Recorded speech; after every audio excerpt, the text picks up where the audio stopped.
Okay, we're live. Okay. Good afternoon. During the declared emergency, Committee of Adjustment virtual public hearings are being conducted by electronic means through WebEx, an online digital platform, and streamed on the Toronto City Planning YouTube channel. These measures are necessary to comply with physical distancing requirements and a provincial order that limits attendance at public gatherings. This will be a virtual public hearing, and participants who have registered in advance will be able to make their presentations to the committee using WebEx, an online event that is being moderated by city staff. Anyone wishing to view the hearing may do so by watching on YouTube. Participants who have registered in advance will be connecting either by their computer, a phone or tablet app, or by telephone. All participants will be automatically muted on entry, and when your item is called, each participant will be unmuted by the moderator, one person at a time. Only the committee members will be participating by video. Any registered participants will be participating by audio only. We also ask that you mute your devices until you are called on to speak. Land acknowledgement. We acknowledge that the land we're meeting on is the traditional territory of many nations, including the Mississaugas of the Credit, the Anishinaabe, the Chippewa, the Haudenosaunee, and the Wendat peoples, and is now home to many diverse First Nations, Inuit, and Métis peoples. We also acknowledge that Toronto is covered by Treaty 13 with the Mississaugas of the Credit. In accordance with Sections 45 and 53 of the Planning Act 1990 as amended, this meeting of the Committee of Adjustment of the City of Toronto is called to order. The Committee of Adjustment considers applications for variances from the provisions of the zoning bylaw that apply to the property, permissions to extend or alter lawful non-conforming uses, and consents to sever properties to create new lots. Anyone who wishes to receive a copy of the decision of the committee on an application must submit a written request for a decision by email. Please ensure that you include your name, address, and email address, because the Committee of Adjustment and the TLAB, in the event of an appeal, will be sending notifications and appeal updates by email. If you do not agree with the decision of the committee rendered here today, decisions may be appealed to the Toronto Local Appeal Body, LPAT, or in some limited circumstances to the Local Planning Appeal Tribunal, LPAT. Appeal instructions are included at the bottom of every decision. So the hearing procedure in the virtual world, we go in order after we've dealt with deferral requests and deferrals. I think we have 3 or 4 in the 1 o'clock time slot, so we'll start off by that. And then we'll go through the agenda in order. In making your submissions where an application is uncontested, the agent or applicant will only proceed with a presentation if required and desired. The committee may ask questions and or take the matter into the committee for a decision. When the committee does not require a presentation from the agents and applicants are to advise the chair should they wish to speak to the committee. Each speaker, including the applicant or agent, will be given a maximum of 5 minutes to address the committee. I will comment when you're reaching the 5-minute mark. When addressing the committee, please start off by clearly stating your name and address for the record, and please remember to confine your remarks to the matters outlined in the application. Where a matter is contested, and we're going to be hearing presentations from the applicant and then hearing from neighbors who registered to speak today with their concerns, then the applicant goes first, makes a presentation. Please note that the committee may not entertain revisions to proposals at the hearing today. The committee may decide to defer the application if substantially revised to both ensure that the revised application is accurate and that all those entitled to notice of the application have been informed of the changes. Then individuals either in support or opposed to the application will be invited to speak. Committees, again, they have a maximum of 5 minutes. Committee members may again ask questions at the end of the speaker's presentation. And when all speakers are finished, the applicant or agent is given an opportunity to address the committee again to rebut only those issues and answer those questions that have been raised by the neighbors, but not to introduce new information at that time. That would then mark the end of the discussion. The matter is then taken into the committee for a decision. So some preliminary matters to take care of. Is any of the members have any declarations of interest, panel or staff, on the matters in the 1 o'clock time slot? Okay, there being none, we'll then start off by dealing with the deferral requests. Mr. Carvalino, the first. Well, first of all, I understand item number 29, Allenby, was a matter that was put on the agenda in error. It was, Mr. Chair. It was postponed and notice went out inadvertently. The matter should not be on the agenda, and staff would recommend that it be deferred. Okay, and we have only, I don't know if we have the speaker, the owner who says they didn't pre-register, but they're listed obviously as the applicant for this application is Ms. Publius Attard. There's nobody here to represent this item, Mr. Okay. Chairman.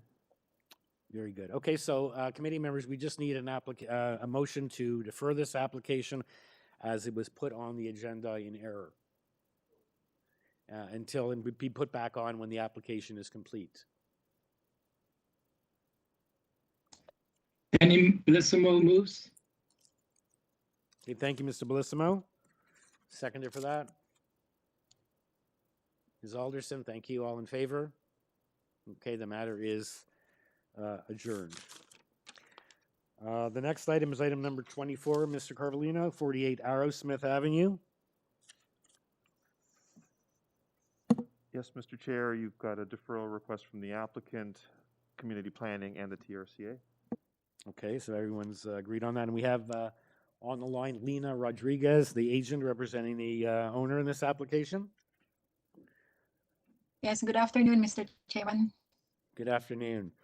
So let's just see if committee members have any questions about this deferral or if someone's ready to make a motion to defer this. Mr. Carvalino, the purpose of the deferral? Would be to consult with the TRCA and establish a stable top of bank.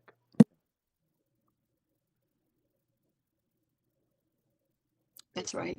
Okay, so someone ready to make a motion of deferral?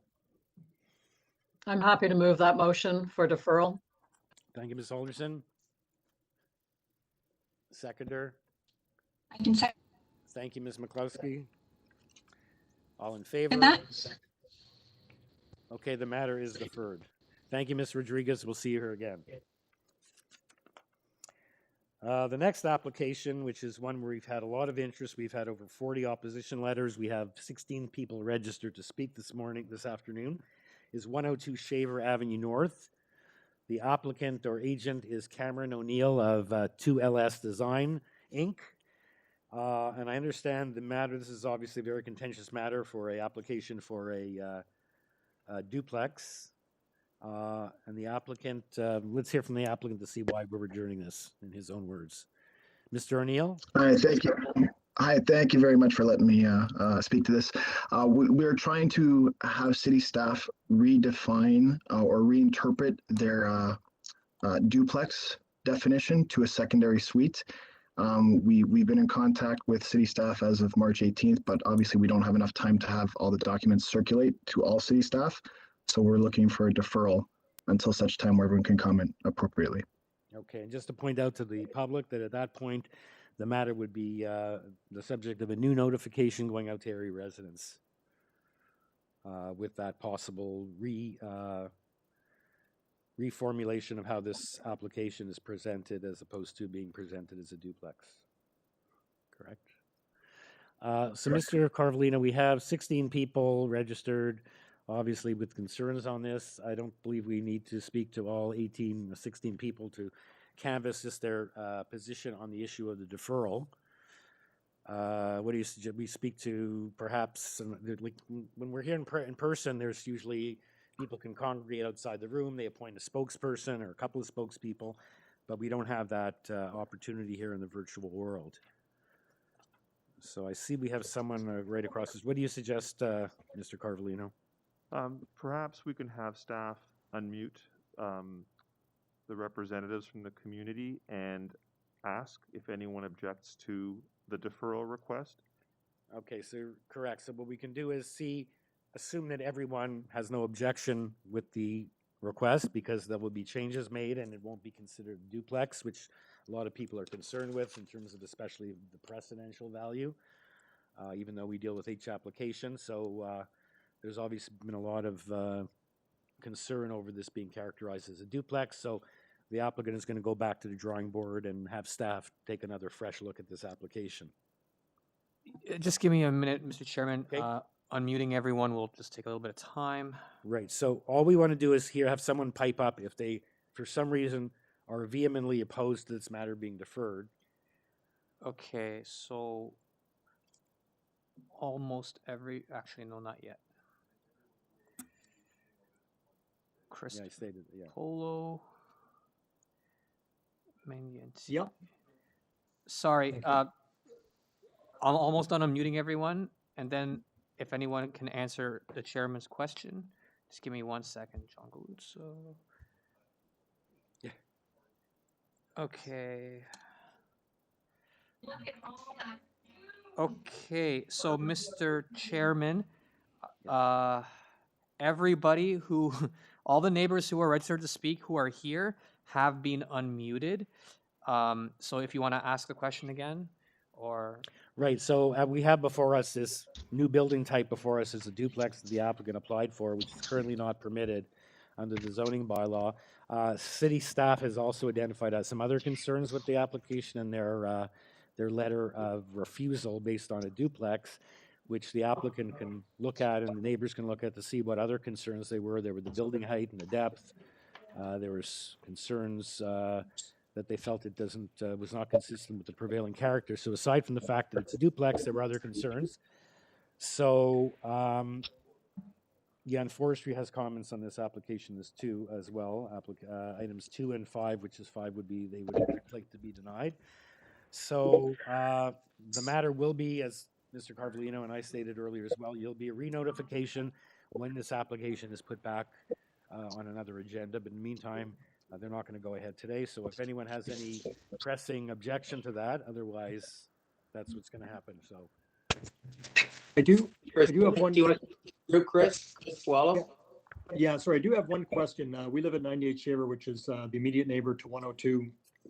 Not questioning the deferral, but one question I would have is if they're going to go back and try to revisit this as a residential detached, which is what we're zoned for, would a new variance application come out being assessed versus a residential detached as opposed to the current one, which is being measured against a duplex dwelling? Because another major concern that didn't get mentioned is the rooftop terrace. okay, so like I said, we're not dealing with the merits here, but the applicant is asked to come by because of this overwhelming concern with the duplex, and they're going to see how they can characterize it. So I can't. Maybe the applicant can answer that question, but I can't.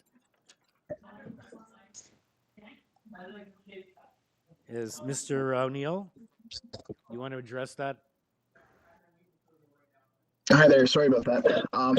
We are considering all the variances in front of us, and as such, we'll be addressing everything with city staff. Okay, thank you. Thank you. No problem. And that was Mr. Just to make clear, that was Mr. Pulo, Christopher Pulo from 98. Pulo, yep. Right. Yep, Just for the correct. For the minutes. Okay, so no one else. So committee members, we have before us a request to defer. So you can Looks like everyone's in favor. In order for this application to have a fresh look at it, that it's not a new building type being introduced. Plus looking at all the other depth and height and the rear platform as well. And Mr. Chair. If the members don't have any questions, I'm happy to make that motion now. Okay, thank you, Ms. Can we Alderson. mute everybody else? I'm in the process of doing that now. Sorry. Yep. Oh, that's okay. You know, especially considering that community planning is asking for refusal, as well as I believe urban forestry is also asking for refusal, it makes perfect sense that the applicant has a chance to revisit his application. Right. Motion for specifically. deferral. Thank you, Ms. Alderson. Seconder for that motion. Danny Bellissimo. Okay, thank you, Danny. All in favor? Okay, matter is deferred. Okay. Thank you very much. Thank you. And we have one more on this agenda, item number 36, 51 Wallasey.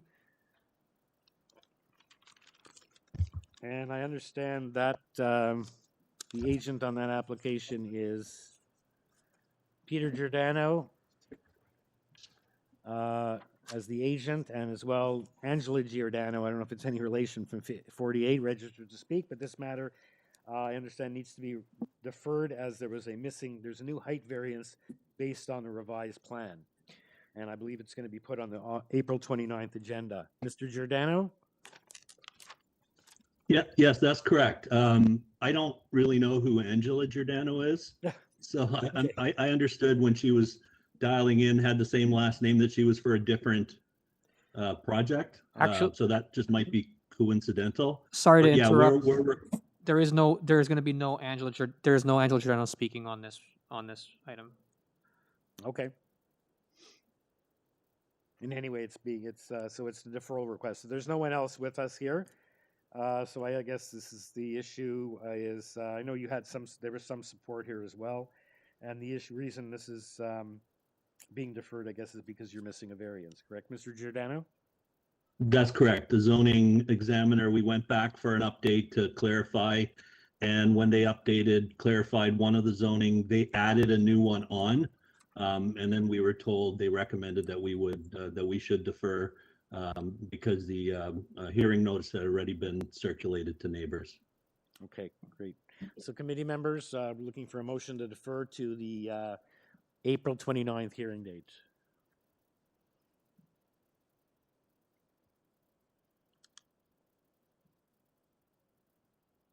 Mr. Chair, I'll move for deferral to enable a new notice to reflect and incorporate an additional variance. Okay, thank you, Mr. Taylor. We lost the visual on you, but we can hear you. There loud. I am. Happy Oh, to there you second are. that motion. Thank you, Ms. Alderson. All Happy in to favor? second that. Okay, the matter is deferred unanimously. Thank you, Mr. Giordano. Thank you, Mr. Chair. Okay. Okay, so that deals with the deferrals on the 2 o'clock agenda. So we can go back to start. The first application was this item number 19, 20 13th Street. So you had two deferrals. And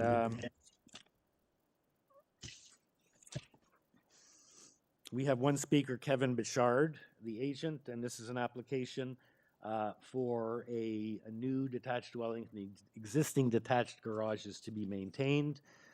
There are 6 variances. We have a topo survey. We have a cover letter from Weston Consulting. Transportation has conditions of approval. And in the later arriving materials, we have letters in support from 24 and 18 13th Street. Okay, Mr. Bichard? Yes, good afternoon, Mr. Chairman. It's Kevin Bichard here. I'm a land use planner. I'm with Weston Consulting, and our address for the record is 201 Millway Avenue, Suite 19 in Vaughan, Ontario. Mr. Chairman, our firm represents Renata and Justin Spandel, who are the owners of 20 13th Street in Toronto. And as you've outlined, the purpose of this minor variance application is to provide for variances supporting the demolition of an existing single-story dwelling on the property and providing for the construction of a new 2-story single-family dwelling. The relief, of course, that they're looking for is for specific regulations from Toronto bylaw 569-213. The site itself is approximately 250 square meters in area. It has 7.6 meters approximately along 13th Street and approximately 33 meters depth. As I've noted, it's occupied by a 1-story dwelling today. That building will be removed and to provide for the construction of a 2-story dwelling. Immediately north of the property, there is a 3-story triplex dwelling. Immediately to the south of the property, there is an existing 2-story single-family home. To place this application in context, across the street there are 1-story and 2-story single detached dwellings. Across the street, or to the rear of the property, I should say, is Colonel Samuel Park. Colonel Samuel Park. We've attached an air photo to our application on page 2, and it describes the subject property and contextually as having a very narrow lot width, and properties in the areas having narrow lot widths in keeping with the majority of surrounding lots in the area. Moving to the planning regulations, the property is designated neighborhoods in terms of the land use City of Toronto official plan. The zoning bylaw of 569, 2013 zones the property RM1, residential multiple dwelling, U3, D 0.6. Okay, Mr. Sorry, Mr. X23. Bichard, I don't need you to go through the whole, like, all you mentioning all the zoning provisions and getting them out. So thank you for putting that into context. I don't think we necessarily need the remainder of a fulsome presentation. There's no opposition here. You have letters in support. So having given that background, why don't we just see if committee members have any questions for you, or if someone's ready to Mr. make a Chairman, motion? could I make two comments Sure. quickly? I just want you to if, address and if I you're will be- okay. If you're okay with the transportation condition. Yes, so that's exactly it. We are okay with the transportation conditions. We can accommodate them without generating any further variances to the committee. So it would involve moving the building back 1 meter approximately, but it wouldn't generate any yard variances or additional variances required. Okay, thank you. Thank you, So- Mr. Chairman. Okay, committee members, do you have anyone have any questions for Mr. Bichard, or someone ready to weigh in with a motion? If there are no further questions from other members, Danny Bellissimo is ready to make a motion. Yes, sir. I find that this well-designed and well-compacted house meets the four tests of the Planning Act, and find the variances are minor in nature. Move approval. Thank you, Mr. Bellissimo. Subject to the transportation condition? Sorry, subject to transportation condition. Thank you. Happy to second that motion. Thank you, Ms. Alderson. All in favor? Okay, unanimous approval. Thank you, Mr. Bichard. Thank you, Mr. Chairman. Thank you. Okay, the next application is item number 21, 3 AZROCK Road. It's an application to construct a new rear yard shed and a partial roof over the existing rear yard deck. There are 2 variances. Planning has a condition of approval to be constructed as illustrated. Pull out that condition. We have 3 opposition, people in opposition. We also have a photo been submitted, I don't know by who, we just got this in late arriving materials. And as well, we have a communication from Councilor Nunziata looking to impose or agreeing with the planning recommendation and wishes to impose a 60-day timeline to remove the existing structures to be removed, being one of the 2 sheds and the gazebo. And that's all we have. Speaker for this application, we have Michaela Silva, the agent, as well as the neighbors at 1 AZROCK, 28 Veerland, and 12 Veerland Drive. Good afternoon, Ms. Silva. Hi, good afternoon, Mr. Chair. Hi, good afternoon. So my name is Michaela Silva. I am the agent and designer for this application. Should I do a quick presentation for this? Yes, please, because and specifically, if you can comment on this issue about what's being removed and when. Because the councillor, yes, of course, I think planning to a timeline on that.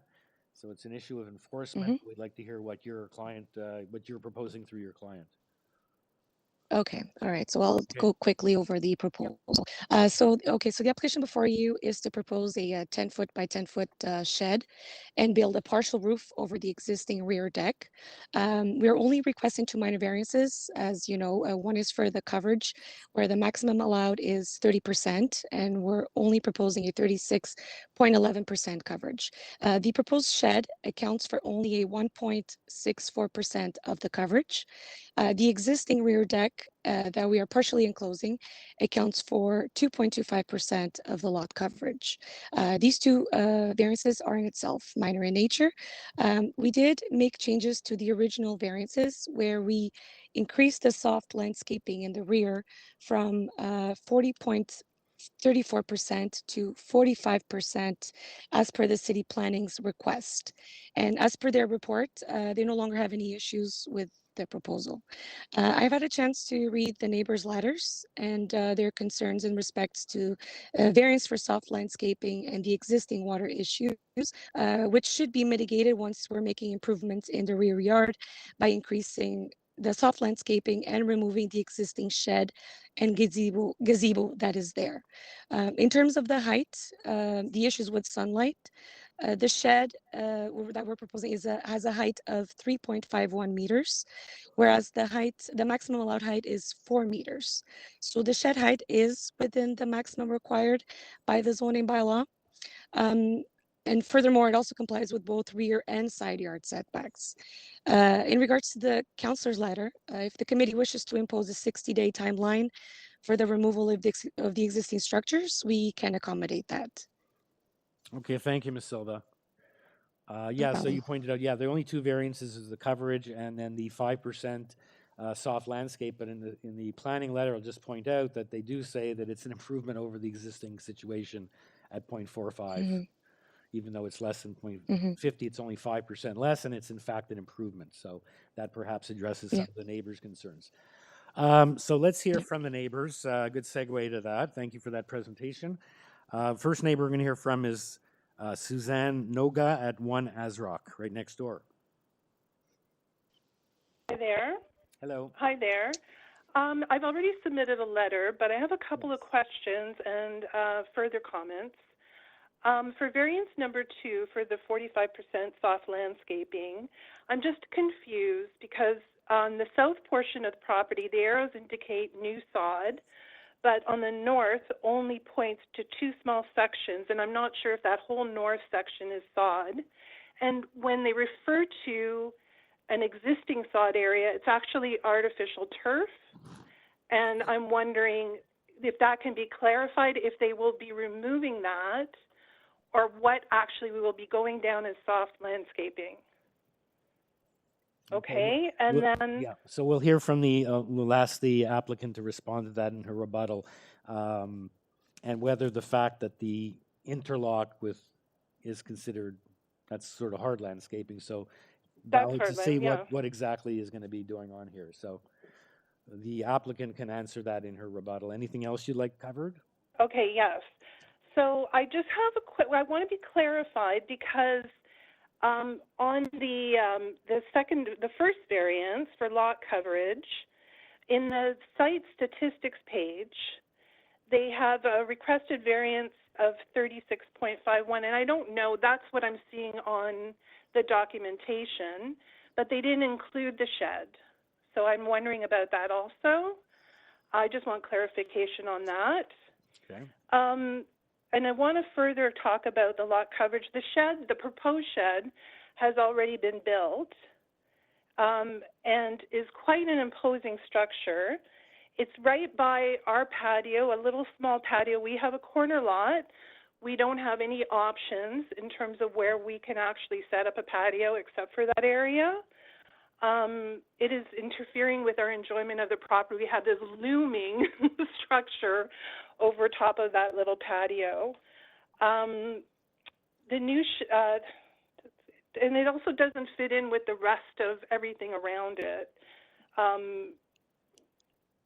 I think that's pretty much, like the property owners originally were made to adjust the fence height, but now we have this sort of looming over us.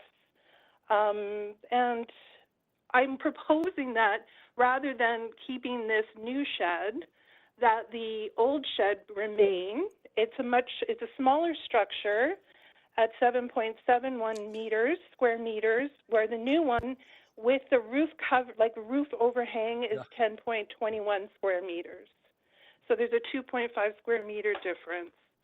So that's that's all I wanted to say. Yeah, I'm sure you would prefer that, but that's not unfortunately what's before us. The applicant has made an application for this new shed, which they've already built, and I agree. You've shown us this is the top of it showing over into your property. So we're looking at your property. Right. You submitted this picture, correct? So you're looking at our property, right, and then their property beyond, where you can see the roof of the new shed, the proposed new shed that's already built, is sticking up over the fence by quite a bit. But unfortunately, to say, well, we want them to take that shed down, that's not what's before us. So I guess it's like we the can whole hear from thing Ms. is Silva, but I would be surprised if they would be, and then the neighbor on the other side, obviously that's a smaller shed, so that's the one they want to take out. So I anyway, guess the whole thing is they've put up a shed, and then they, really in essence, I think they wanted to keep both. Yes. But then the neighbors complained, and now they're offering to take down the smaller shed. Right. Right? It's sort of a way around everything. They didn't go to get a minor variance before they built this shed. Correct. So that's been dealt with in terms of the assessment of their fee. I assume they didn't know, or we'll hear from Ms. Silva how that came to pass. So thank you. I assume the applicant has made note of your issues that you just raised and will respond to those in her rebuttal. Okay, so with your permission, if we can now move, is there anything you'd like to add, or can we move on to the next No, that's neighbor? fine. Okay, thank you for that presentation, Ms. Noga, and for your letter. Okay, next speaker, Mary Opedisano. Yes. Opedisano. Okay. Yes, my name's Mary Opedisano. Yes. And I live at 28 Veerland Drive, and I'm the side neighbor. Yep. I'm opposed to this application. I've been opening my bedroom window for over 45 years to look outside, and I'm greeted with this huge obstruction a few feet away from my side window from my bedroom. It's a huge intrusion on my space.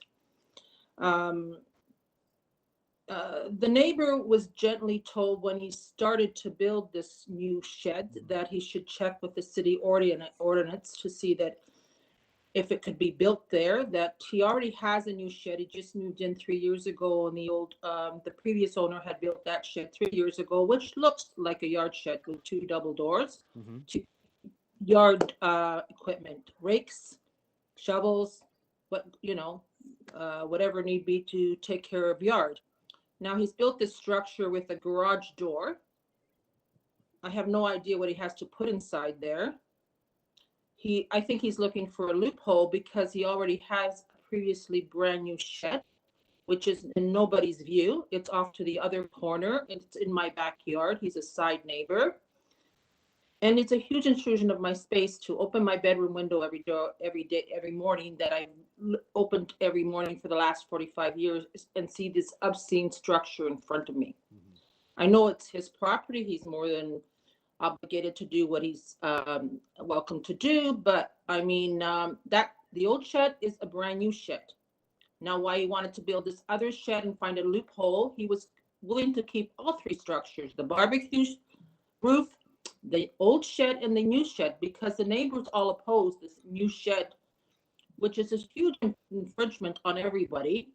He figures, you know what, let me go around a loophole. I will be keeping the new shed, and I will tear down the old shed. And the only reason he's tearing down the old shed is because the neighbors are complaining now. So when I come out in my backyard, which I've come out in 45 years, I look at 3 massive rooftops.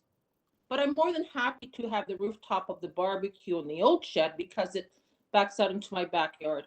Not the huge shed with the garage door that backs out into my bedroom window.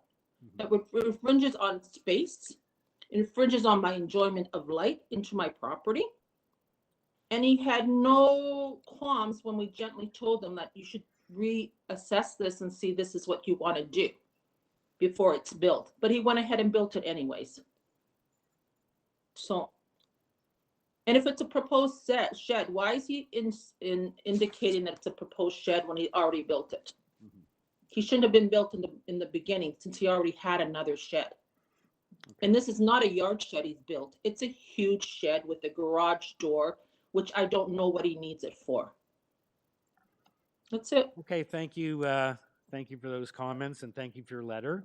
The committee members have that before them. I've heard what you had to say. So now we can go to the last speaker, your neighbor, Maria Leto at 12 Veerland Drive. Hi, my name is Maria Leto. I live on Veerland Drive, but I have a house next door to him, which is 5 AZROCK. And the reason why I'm opposing is, number one, for the shed, but number two, I'm opposing it for the roof that he wants to put on top of the deck, because I don't know how they can come out and say that it's only, 5% of the lot coverage and that. Like, when you take that backyard and you take the measurements of that backyard and you go put a big roof on top of your deck, and then you have 3 other structures in your backyard, it practically covers every square inch of your backyard. And there is absolutely no soft scape there because he's got interlock, he's got turf, like he's got no lawn. There's absolutely nothing green in that backyard because I don't know why he calls. And this is a routine that's happened many times. He builds things, and then when other people oppose, then he decides, well, the city decides what they're going to do. And I think that, applications and rules should be applied. You can't go and break the rules and then apply and say proposed, because proposed is before you build something, not after you build it. Okay. Thank you, So Ms. when you Leto. look at the Yeah, roof, go ahead, continue. when you look at the roof that he wants to put over this deck, and you count the other roofs of the other existing structures that he has, what spaces are going to be in that backyard exactly? I thought you're only supposed to build on a certain amount of square footage of your lot, not the whole thing. He's got structures all over the place, and it should be looked, because this house, like my neighbor said, he bought 3 years ago, and ever since then he's put nothing but different structures on this land. When you're already allowed it for the maximum space that you have to build, and you keep on building, what are we going to see? Just buildings all over the place, like roofs? So that's it. I'd like it to be taken into consideration what, we're opposing. We're not trying to be difficult. We're just opposing things that we don't think are right, because I think first there's laws to be followed, you apply, and if it's proper, then you build. You don't build first and then ask later. Okay, thank you. We'll have the agent for the applicant respond to your concerns and those of your two other neighbors. Committee members, before we do that, have any questions for any of the three neighbors that we've just heard from? Okay, so let's go back to Michaela Silva, the agent, to respond to the issues raised by the neighbors. And if you can please explain how this happened, why it's this, they want to take down the first shed and not this new one, which is higher. I see there is doesn't appear to be any height variance. It's just, the coverage is 36.11, where 30 is permitted, substantially more. And then the issue about one of the neighbors I liked you because I had the same question. How do you fit, what's included in the 45% rear yard soft landscaping? The neighbors don't seem to see any soft landscaping, nothing green. Is your interlock drive paving stones considered soft landscaping, or is that hard landscaping? It's considered hard landscaping. So yeah, they're correct when they say that the lot is, pretty much, I would say maybe 95% or 96% in interlocking, which counts as hardscape, as hardscape. So that's why we're proposing to remove, the majority of the interlocking, including, the shed and the gazebo, so that our total soft landscaping accounts for 45% of the lot, which is just 5% under what the zoning okay, so can bylaw you explain allows. to the neighbors who are listening in what of the Yeah. hard landscaping is being, maybe if we could put up I don't know if there's a drawing, what part of the hard landscaping is being removed and restored back to soft landscaping? Are you saying it's the area under the old shed and also the old under the gazebo? Because where do you get your 92.25 square meters at 45%? Because they're looking and they're saying, oh, it looks all like it's all hard landscaping. So you're saying you're actually going to remove. It is now, yeah. You're going to remove the that. existing is. Yeah, we're going to remove the existing interlocking that's there, and only keep. I can tell you how much we're keeping. Proposed shed lower deck area, existing paved area. 40.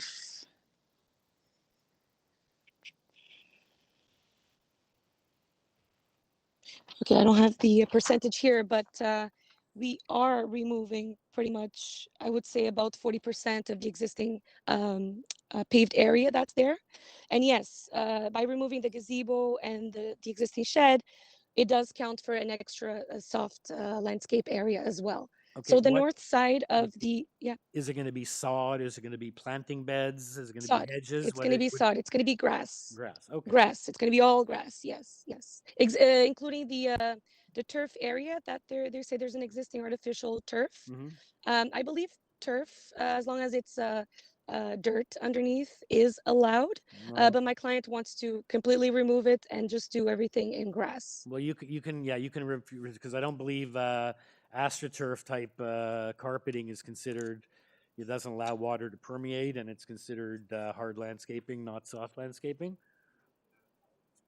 Oh, okay, Okay. but Yeah, okay. Mr. Carveline is pointing out you're showing the plan with the new sodded areas, so that's gonna you can check with the city, but I don't believe the astroturf type product counts as soft landscaping. So it shows anyway on the plan that you're going to remove that.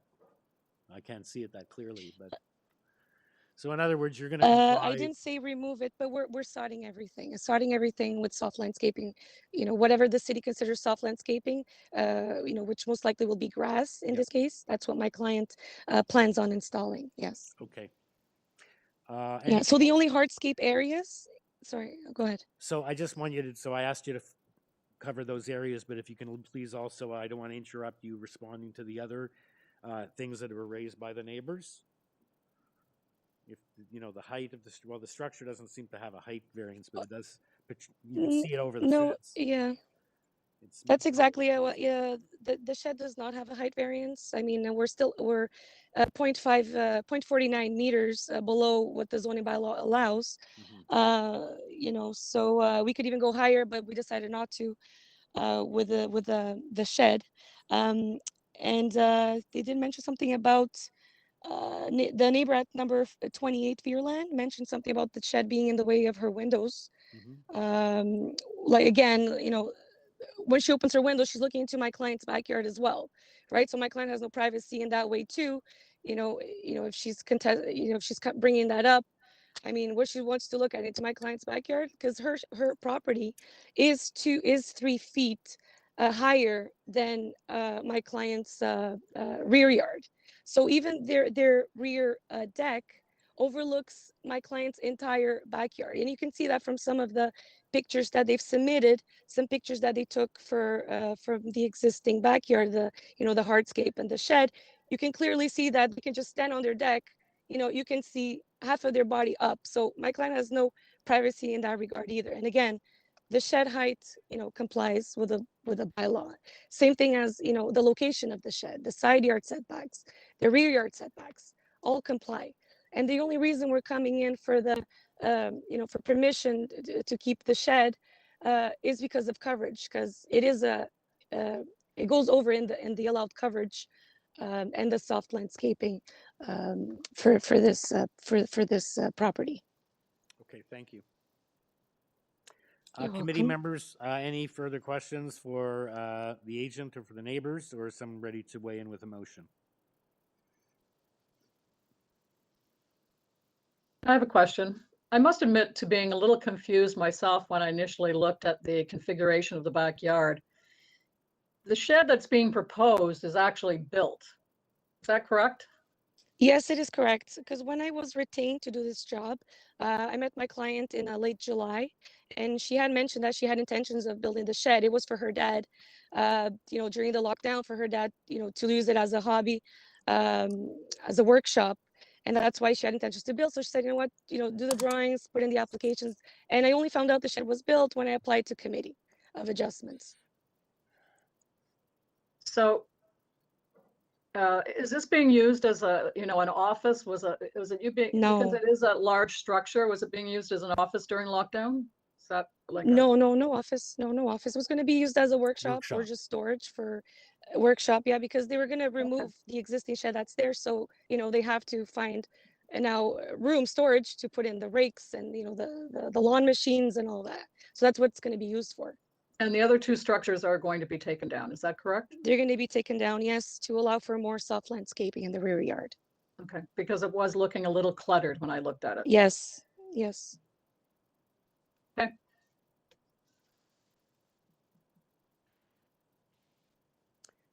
Any further questions, or is someone ready for a motion?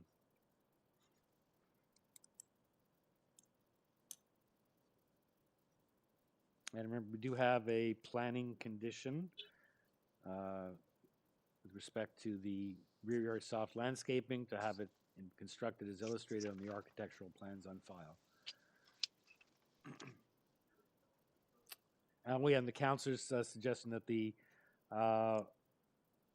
structures to be demolished be done so within the 60 days. Yeah, Mr. Chair, I'm satisfied with this this proposal. I think it meets the 4 tests, and I think the landscaping situation is actually going to be improved from what it is right now. I move approval subject to the planning condition and subject to the removal of the gazebo and old shed on the north boundary line in the rear yard within 60 days of our decision being final and binding. Okay, since this is an as-built situation, you just raised a very good point, Mr. Carvalino, in keeping with the councilor's request, and even though, enforcement is an issue with the city, we don't have people doing this, and we're saying 60 days to take it down. What about the restoration of the landscaping? What about a time limit on that? To restore, because that's obviously what the neighbors and Mr. Taylor rightly says, that it's an improvement on the existing situation, but if he just sits on that, and we've heard some issues about this neighbor doing what he's supposed to do, can we do something to ensure that that landscaping also gets restored to sod sooner than later? Through you, Mr. Chair, the property is currently not in compliance. They're obviously over on the coverage. If the committee feels that they wish to have that issue addressed earlier, it's up to the committee whether or not they wish to include and the removal of the paving stones and tie it to the plans to be done within 60 days in accordance with the plans that the condition from community planning recommends. So then I'm wondering, is 60 days still reasonable to do that if they're also going to just remove, or do they need 90 days for that? Maybe we can hear from them. But also, Mr. Taylor, there was a condition, I guess you mentioned the planning condition, right, tying it to the plan. But like I said, if he just doesn't do it, it's already built. He could just sit on that and further, upset the neighbors. So perhaps, since we're taking the unusual step here of putting a timeline on the removal, I think it's more appropriate, just for the protection of the neighbors, that there also be a timeline on this resodding and removing of the excess hard landscaping to bring this application into compliance with what they're getting approved for. Mr. Taylor, I guess it was your motion.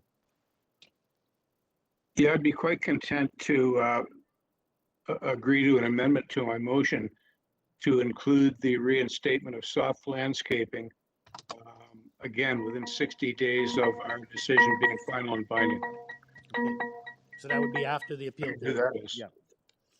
And that should be sufficient time. I don't know if we should go back to Ms. Silva and see if, it's not like we're heading into winter. Spring is here.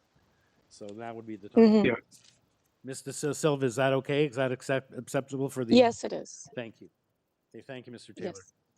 Okay, so we have a motion for Mr. Taylor. I was looking for a seconder for that. I will motion. second Okay, thank you, Ms. Mr. Taylor's McCloskey. motion. All in favor? Okay, unanimous approval. Thank you. Thank you. Okay, thank you, neighbors. Okay. The next application is item 2244 Yorkview Drive. This is an application to legalize and maintain the existing deck in the rear yard. So somewhat similar to the last application. We have an existing deck. There is only one variance, and that one variance is the setback from the east and the rear lot lines. There's one variance. We have supplemental materials and a map, and we have 13 letters of support. And the agent is Lena Rodriguez. Good afternoon again, Mr. Chair and members of the committee. Good afternoon. It's a very straightforward application, and you've submitted a map supporting material and 13 letters of support, so I don't believe we need a presentation from you. Other than we just see if committee members have any questions. So this was obviously a deck that was built without a permit, and similar to the last application for a shed, this was a deck. And in this case, you have all neighbors in support. Committee members, any questions for the agent, or is someone ready to make a motion? And there's no conditions. I'm happy to make a motion. Approve the application. Okay, that was Mishi McCluskey. Okay, seconded by Ms. Alderson. Okay, all in favor? You have your approval unanimously. Thank you, Ms. Rodriguez.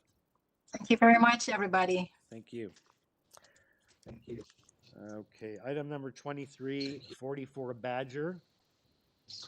44 Badger Drive. It's an application to construct a partial second-story addition above the existing dwelling.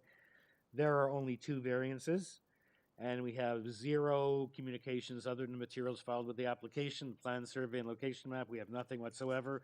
No comment from neighbors. No comment from city departments.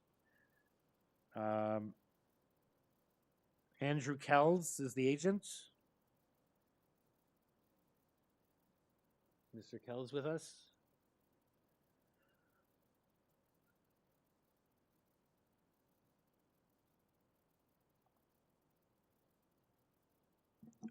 Hi, Mr. Chairman. Mr. Kells was on the line. I did sound check him. I did hear him. I don't know what's happening now, though. Okay. So we have 2 variances. The first is location from the east side lot line, which I assume I was going to ask if that's in line with the existing. It's, again, from 1.2 to 0.96, but it's probably existing. And then a front exterior main wall height of 0.17 meters over the bylaw, less than 1/5 over the bylaw, 1/5 of a meter. So, and there's no one else registered to speak on this, and no conditions, no communication from anyone, including we don't have the agent here. Mr. Carvalino, can we proceed in the agent's absence? I would recommend that we set the item down. Okay, toward the let's end set of it the down to the, Adam, if you can let us know if and when you're able to get Mr. Kells back. Okay.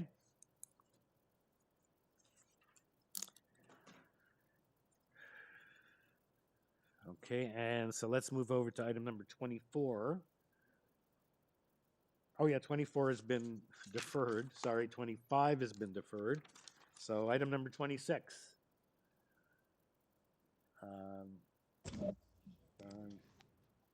No. Hold on. No. Item number 26 is. Missing zoning, missing Mr. forestry, hang on a missing, second. yeah, all of us. That's it, I think. When when she fixes, It sounds like send in Mr. an Perez example doesn't know of it, so- the microphone's on. Anyway, this is to construct a detached garage in the rear yard. There are 3 variances, and there's photos. We're gonna send it all at And once that's all from the there is. drawing We board. have nothing else from city departments or city staff. We just have some photographs submitted. Mr. Perez? Yeah, hi, Mr. Perez, do you hear me? how are you? Yeah, I can hear you. Good Okay, afternoon. we could hear you before, but we weren't sure that who you were talking to somebody else. So a very straightforward sorry, I'm on the application, phone. 3 Sorry about that. variances. No problem. I don't think we need a presentation. Let's just see if committee members have any questions for you. Because there's no conditions, this is just to build a detached garage in the rear yard with 3 variances. Committee members, does anyone have any questions for Mr. Perez on this application?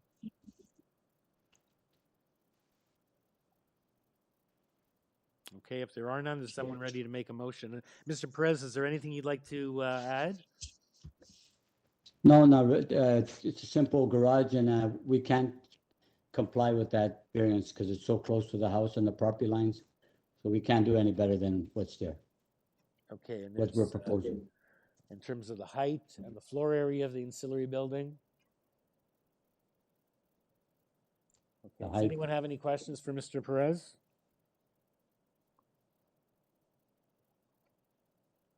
Okay, if there's no Hearing questions. none, I'm happy to make a motion.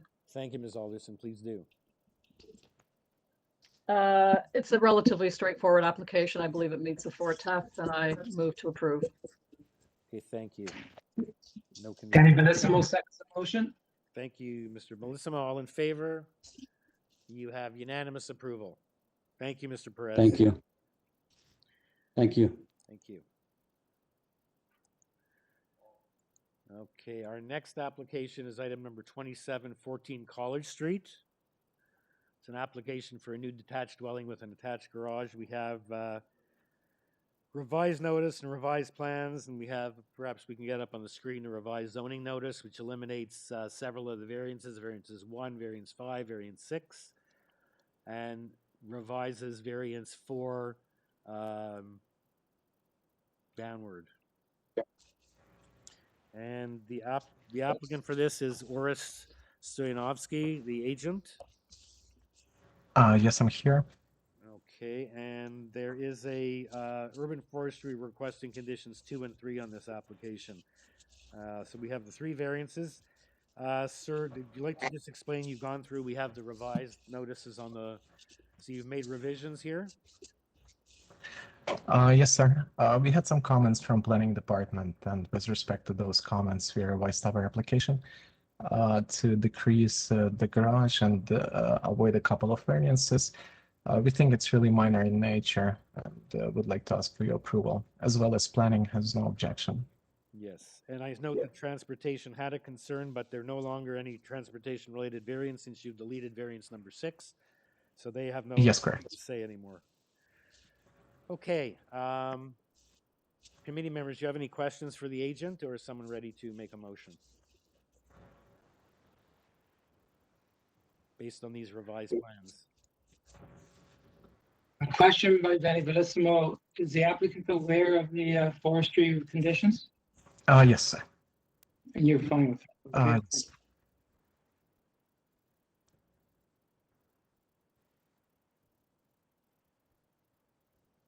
Mr. Chair, I find the variances meet the 4 tests and move for approval of the 3 variances, subject to urban forestry conditions 2 and 3. Thank you, Mr. Taylor. Seconder for Mr. Taylor's motion. Ms. Alderson, thank you. All in favor? Okay, you have unanimous approval, Mr. Stoyanovsky. Thank you. Okay, we'll see you again. Mr. Chairman, yes. Sorry to interrupt. I believe that we have the agent for item 23. Let me just make sure, because we have a new call-in user. Okay. Paul, it should be the phone number 905462. Yeah, okay, so Mr. Kells, Andrew Kells? Yeah, speaking. Okay, so sir, we have, Mr. Chairman, we have the agent for item number 23. Okay, welcome, Mr. Kells. How are you? Thank you. Sorry about that. No, it's a problem. When I introduced this application, I was saying it's so straightforward. Perhaps we should proceed without in your absence, but glad you were able to make it. As I introduced this application a few minutes ago, it's a partial second story. There were 2 variances, and there's no communication from anyone, city departments, neighbors. We have nothing on this, and I assume that your variance, your side yard, that's an existing condition? Correct. Okay. So you basically have just the 1 variance for front exterior wall height of 0.17 of a meter. That is correct, yeah. I can, speaking for the other members, seems pretty reasonable or pretty minor, given one condition. One is existing, and again, is not that much, the east side lot line setback, and now the height, 0.17. So does anyone have any questions for the agent, or is someone ready to make a motion? Danny Bellissimo is ready to make a motion, but I have a question of staff. Clerical item, I noticed that this is item number 23, but it says item 22 at the very top of the agenda. Does that raise any issues with approval? No, through you, Mr. Chair. That was an inadvertent typo. It should be 23 at the top of the notice there. Okay. Again, when it goes out to the neighbors, it doesn't have any item numbers. It just goes. No, I just want to make sure it wasn't good catch. Thank you. Clerical issue in terms of approval. I'm ready to make a motion for approval. I find that the variances are very minor in nature. Okay, thank you. I'll second. Okay, and were there were no conditions? Fine. Okay, all in favor? Perfect. Unanimous approval. Thank you, sir. Thank you very much. Okay.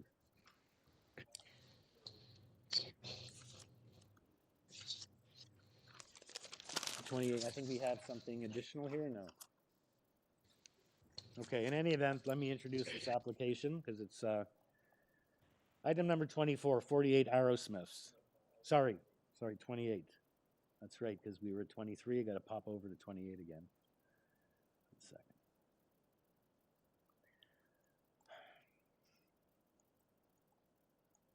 Okay, number 28, 21 Bernice Avenue. And again, we have a revised yellow notice sheet. So we have, this is for a detached dwelling with an attached garage. We have revised waiver, revised plans, reducing the coverage and GFA in terms of the changes. We have 4 variances. I have an email from the agent, Jamie Higgins, of explanation. We have supporting material referencing the properties in the area and various variances requested and granted. Planning is planning has given us another confusing memo where rather than either refusing or suggesting we refuse or accept the application, is actually suggesting that we reduce variance to the FSI, even though they've explained they've made numerous changes and are currently at 0.81. The planning staff wants it reduced to 0.75 times the lot, and they recommend that variance 2 be refused or modified in relation to variance 1. I remind committee members, again, typically we're here to approve or not approve applications for new builds or additions and their resulting variances. And our job is not to pick and choose and cherry pick which variances we support and which we don't, whether the application is acceptable, because you then run into the situation if you refuse application, certain variances, the application, you're inadvertently approving something else out of context. And this is happening with some frequency. So the agent here, this is an unopposed application, although we do have, we have support letters and we have supplemental material as well. We have further changes. They've further brought down the coverage to 44.3 and coverage to 0.78. And again, this is based on these drawings here. The applicant is Jamie Higgins. Mr. Higgins? Good afternoon. Yes, thank you, Speaker, and good afternoon, Board. So I'm here as a designer. Oh, sorry. Yeah, and in your presentation, if you can just explain how these changes came about and what your discussions were with community planning, where you brought it down and they still want it brought down further. So my question is, could you build at 0.75, or could you build at all if you don't get variance number 2? Well, we do feel that it does still fit in, and I was going to speak to that, so maybe I will just start. Over the last few weeks, we've actually worked with Toronto Planning to reduce the proposed GFA, and we submitted a revised proposal to the committee that I thought would satisfy their concerns. I did my best to discern through discussions with the senior and junior planners what the planning office sought, and was very surprised at the recommendation that came in their late letter that was just posted 1 week before this hearing. They were asking for further reductions than what had been communicated to me. I have since responded again with the proposal that you mentioned, dated March 19th, with even further reductions to the GFA and coverage to the point where it's now very similar and well below other homes in the area relative to their lots.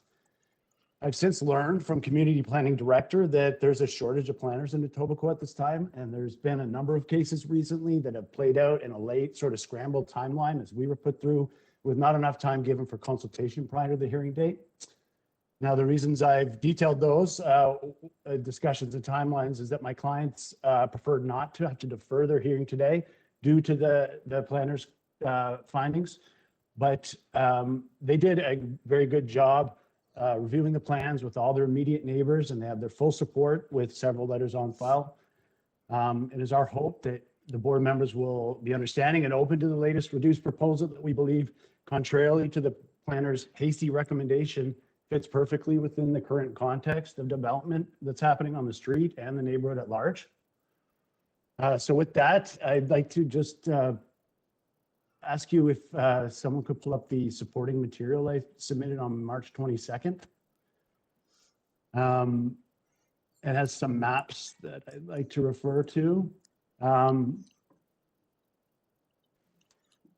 While we get there, our reduced proposal is at 77.8 and our lot coverage is at 44.3. This includes the rear deck because it's over 5%. It's only at 5.4. The planners in discussions with them, they took that out of the lot coverage to get a better actual look at the lot as it relates to the proposed footprint, and that's actually at 38.9. Yes, if you can leave it on that page, that'd be great. The red, Bernice number 21 is in pink, and the other new developments on Bernice are in red. On paper, our GFA and coverage percentages may read larger than in respect to these new developments, but as this diagram shows, the green and blue crosshatched areas denote the prevailing more deeper 34 to 40 meter lots throughout Sunnylee, whereas 21 Bernice is located in a regular sort of pocket of less deep lots over part of the south side of Bernice. This is demonstrated in orange hatching, and you can see a few other of those pockets. When you look nearby, these similar proposals on smaller pockets, the ones that I've highlighted at the top are 39 Glenham Drive East and 5 Ed Walter just to the south.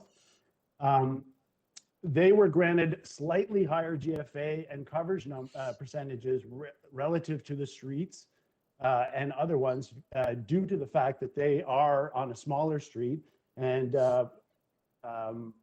mainly probably to maintain the roughly uniform massing of the streetscape. Both those proposals received approval from C of A for nearly identical variances to our request of 40% coverage and 77 GFA. And they even had larger floor areas and footprints.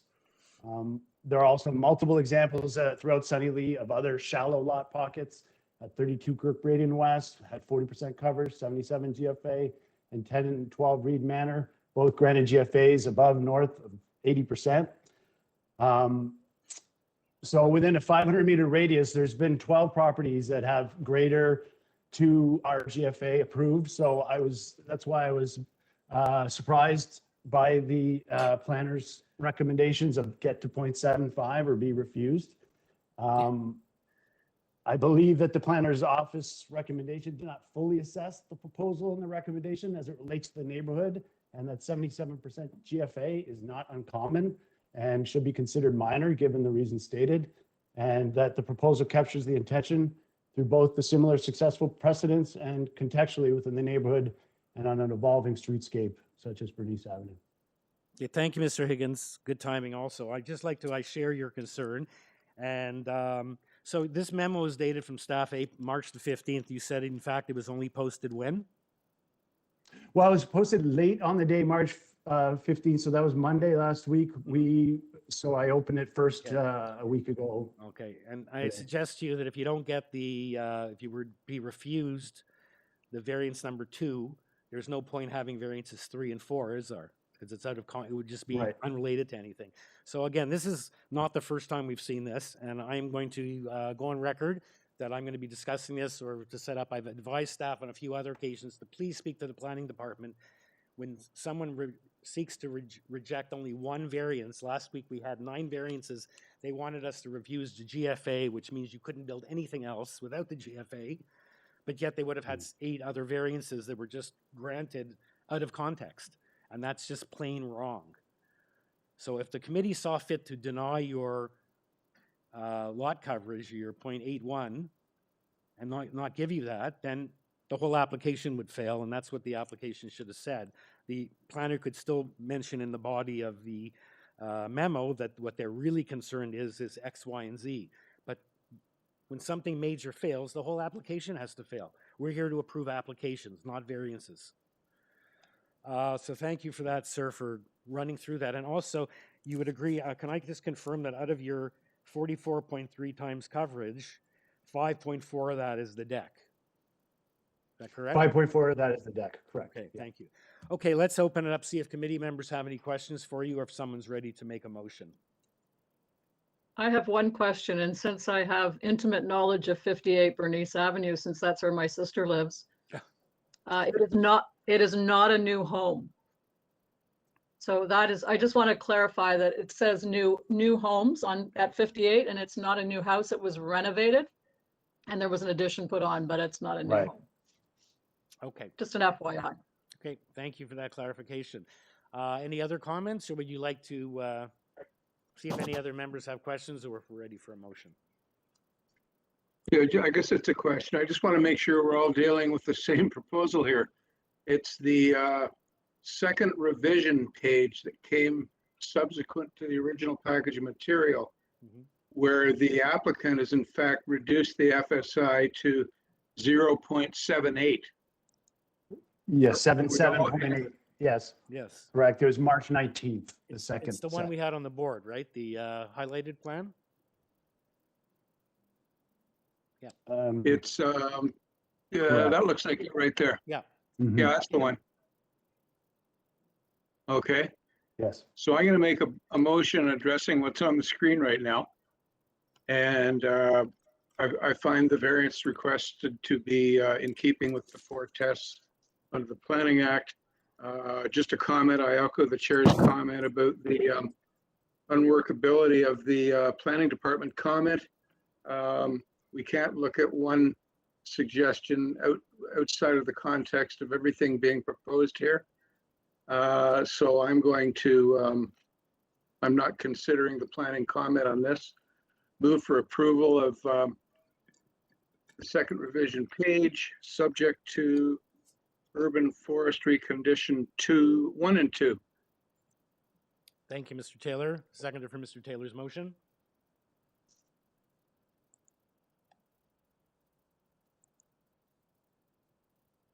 Annie Bellissimo would like to second the motion. My understanding is March 19th is the date on the revised submission. Thank you. All in favor? Okay, you have unanimous approval, Mr. Higgins. Thank you very much.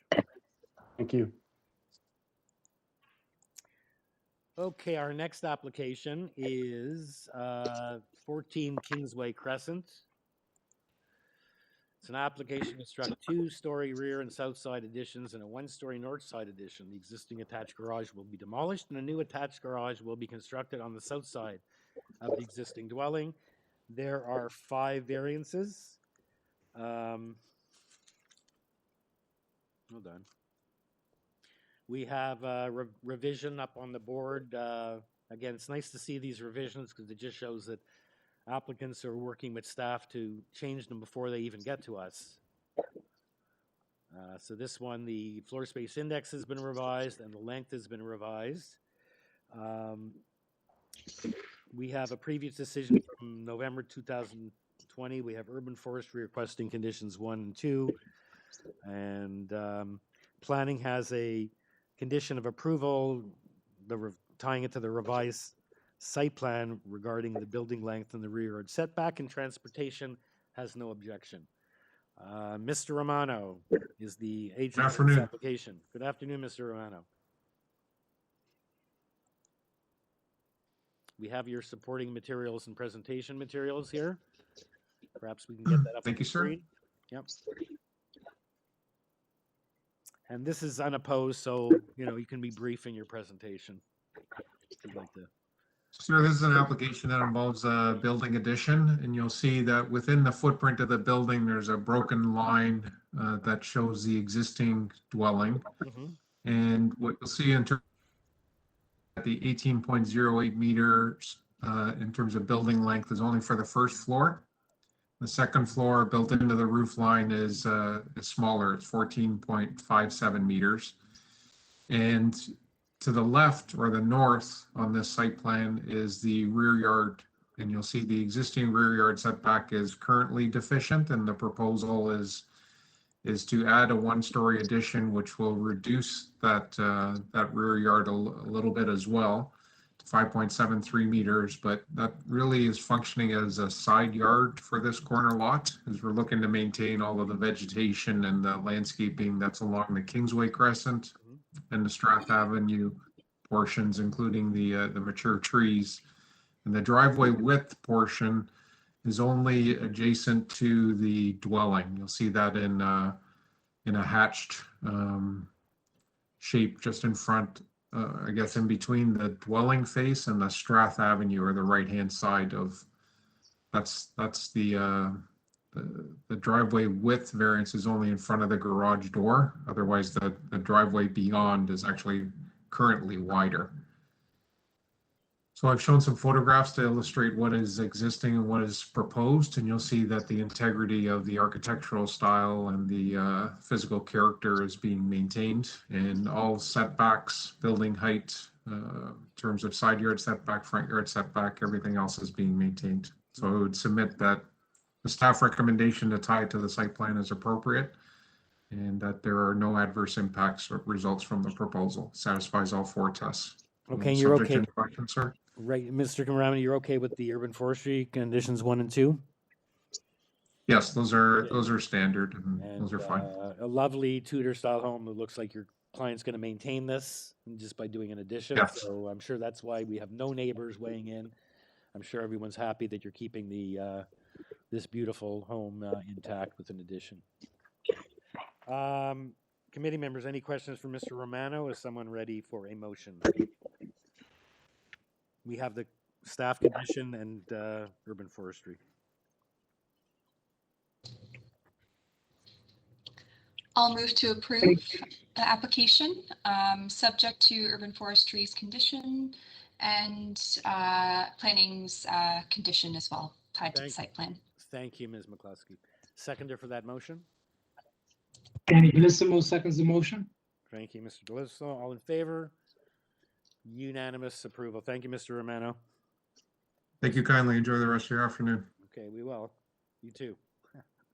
Thanks. Item number 30, 16 FOXMEADOW Road. It's an application to construct a 1-story front addition, a new front porch, a basement walkout, and a new rear deck. A previous Committee of Adjustment application approved various additions which have not yet been built. The variances were related to lot coverage, floor space index, soffit height, and roof eave projections. And there are how many variances? There's 3 variances. Yeah, I guess these are for 2 further requested variances to a previously COA approval in August 2019, increasing the FSI from 0.55 to 0.61, whereas 0.45 is permitted. And a new side exterior main wall height not previously granted, and a soffit height not previously granted at 7.14, whereas 6.5 is permitted. Now they're going up a little higher. We're seeking to go to 7.45. And we have a cover letter explaining that the reason for this is that due to COVID, they're now have reconsidered and feel they need an additional bedroom. So that's the reason for the additional variances being requested. And the agent is Naveen Pulasar. Naveen Yep. Pulasar? Good afternoon. Good afternoon, sir. I'm here. Good afternoon. And so, Sorry? Go ahead. Yeah, this is a pretty straightforward application, and it is in the context of the family reassessing their long-term needs under the COVID-19 pandemic. They asked the architect to redesign the second floor to add or include an additional bedroom. It's relatively modest. It is their forever home. This is a multi-generational household with kids and grandparents, and they're looking to also accommodate some work from home space. As I said, it's a modest variation from the 2019 approval, essentially keeping with the original design and keeping with the character of the neighborhood. Regarding the urban forestry condition, yes. I spoke to forestry. They said that all they'll need is the final inviting letter subject to the approval by this committee, and then they'll issue the letter of clearance.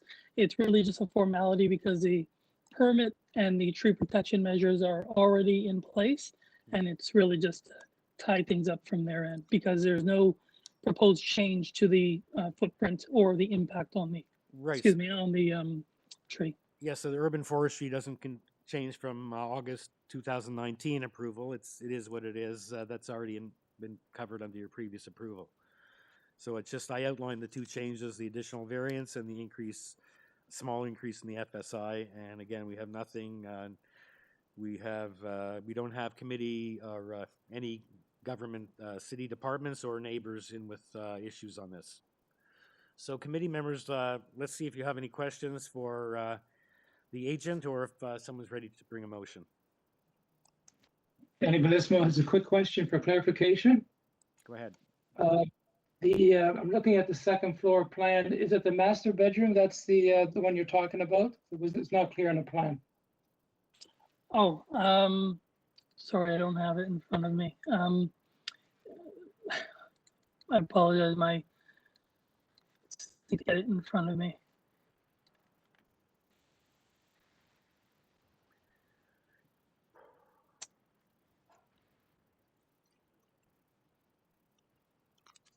It's an additional bedroom, though. It's not an addition to this master bedroom. It's just a fourth bedroom added on the second floor. Yeah, I was For just some trying to reason, I can't clarify which one it was, because this is a change.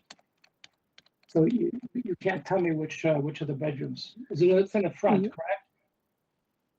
Yes, it is in the front. It is in the front. So it's either yes, master- exactly. So it's either bedroom 3 or master It's a bedroom. master. It's not the master. My mother's It's bedroom. just a fourth bedroom. It's not the master. It's just a fourth bedroom that's being added to accommodate an older family member. That's fine. I thought you may know which one it was. Thank you. Right, this was like a new build, so you're just adding, you reconfigured the second floor, made it a little bit bigger so you could squeeze in an extra bedroom. That's it. Without specifically adding a bedroom. From the last one, you just reconfigured to make the floor work with one extra bedroom.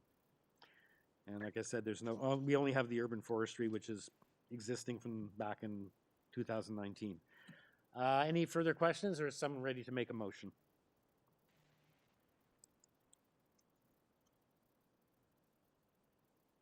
Danny Bellissimo would like to make a motion. Yes. I find that the design is very pleasing in nature and the variances are minor. Move for approval. With the condition of forestry, I assume we have to put that in there as well, correct? Yes, thank you. Okay. Okay, thank you, Mr. Bellissimo. Seconded for Mr. Bellissimo, as I see Laura Alderson's hand up. Happy to second it. Okay, all in favor? Unanimous approval. Thank you, Mr. Pulsar. Thank you. Okay. Next application is item number 31, 188 Prince Edward Drive. It's an application to construct a two-story west side addition, which will include a new attached garage, a new covered front porch, a one-story north side addition, a new covered deck, and a second-story addition over the existing dwelling. There are 5 variances. Transportation has no objection. Urban Forestry is requesting condition number 2, and we have 11 letters of support. I think 11. I had 6 plus 2 plus 3, close enough. The agent on this application is William Hall.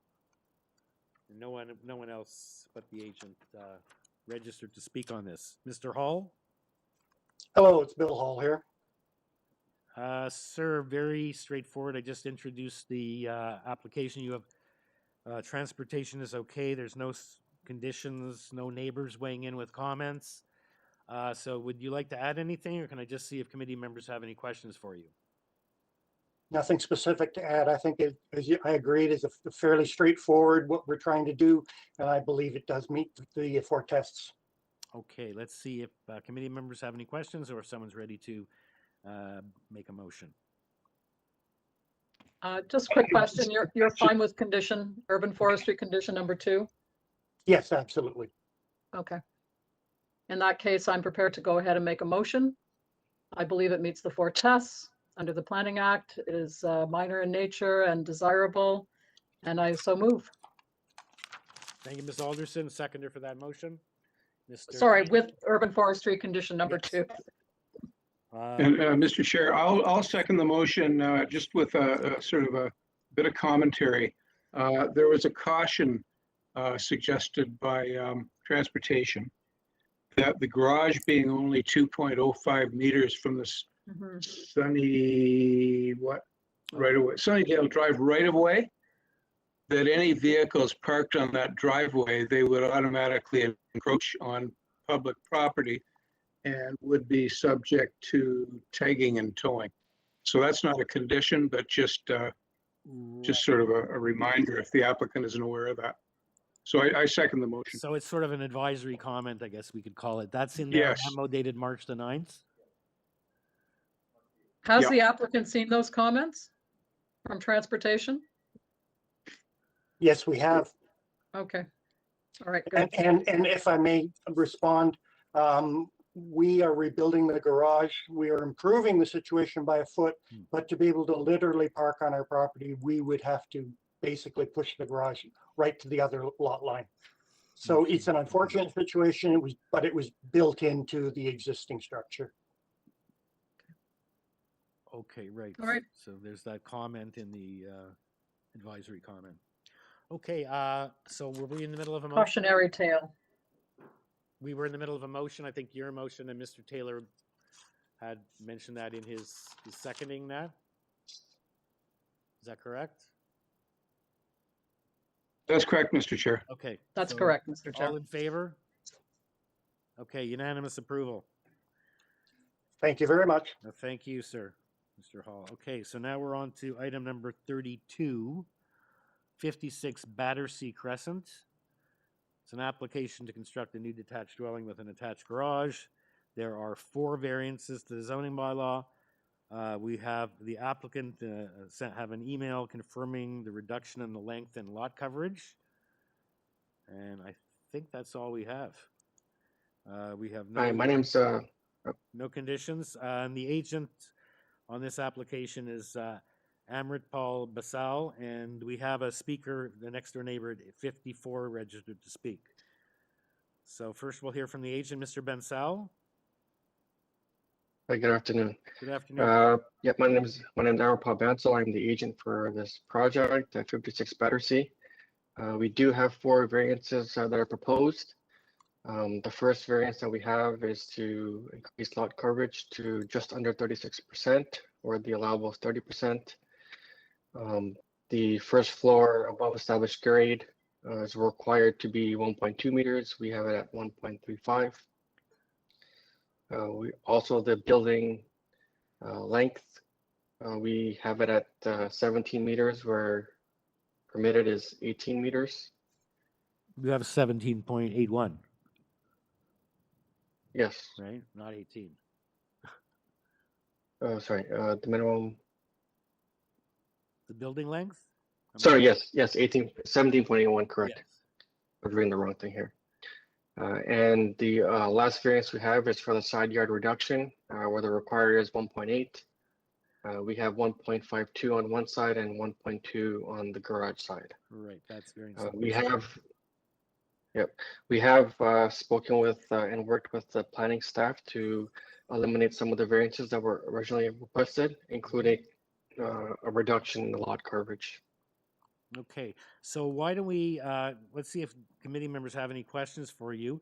Otherwise, we'll hear from your next door neighbor, and you'll have a chance to respond to whatever concerns. We don't know what the concerns are because we don't have a letter. So does anyone have any questions for the agent before we move on to hear from the neighbor?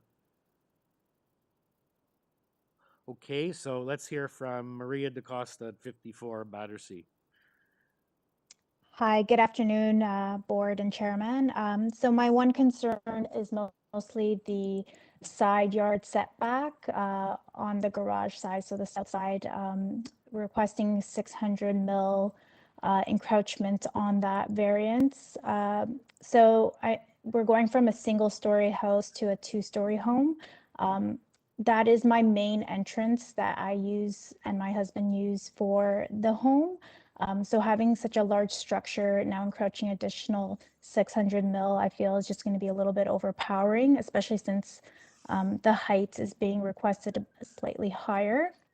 So, I'm sorry, ma'am, already. are you on the south? You're the south side lot line, the 1.2 I'm the meter? south. Sorry, yes, 54 Battersea. I'm the Right, south so side. variance number 2, it's the part that's 1.2 meters from the line where they're supposed to be 1.8, so it's 0.6 of a meter that they're in over than where they should be. Yes. Right. So my So- concern is just how it's encroaching on the distance to my property. I also took a look at the floor plans. I mean, that space can be pushed back into the home by reducing just the foyer entrance. It's currently at 7 feet 8 inches. I feel like that space can be reduced to accommodate the setback request. It is also a fairly large open second story, so the bedroom can also be pushed. I don't see it being a major floor plan change, but just in terms of my everyday accommodations, just to have that larger building being that much closer to my property is my concern.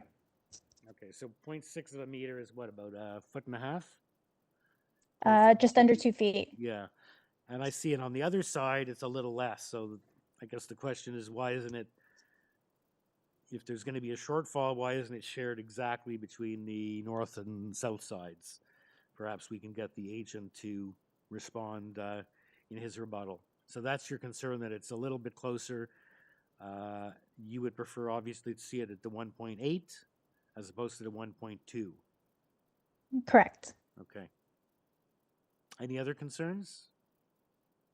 I'm fine with the other variances. Okay. Thank you. Okay, Mr.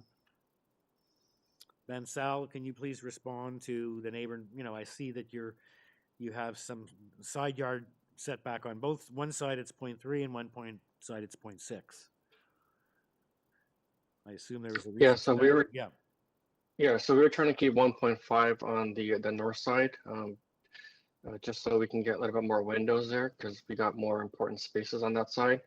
On the garage side, which is south side, 1.2 is pretty typical for the distance from the property line to the garage.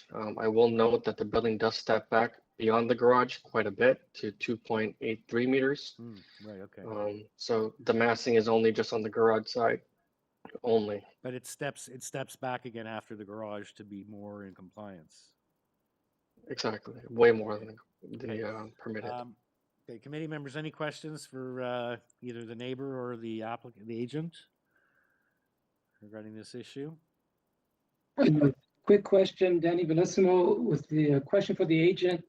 For some reason, I don't see the second floor plan. Was that submitted? It was submitted.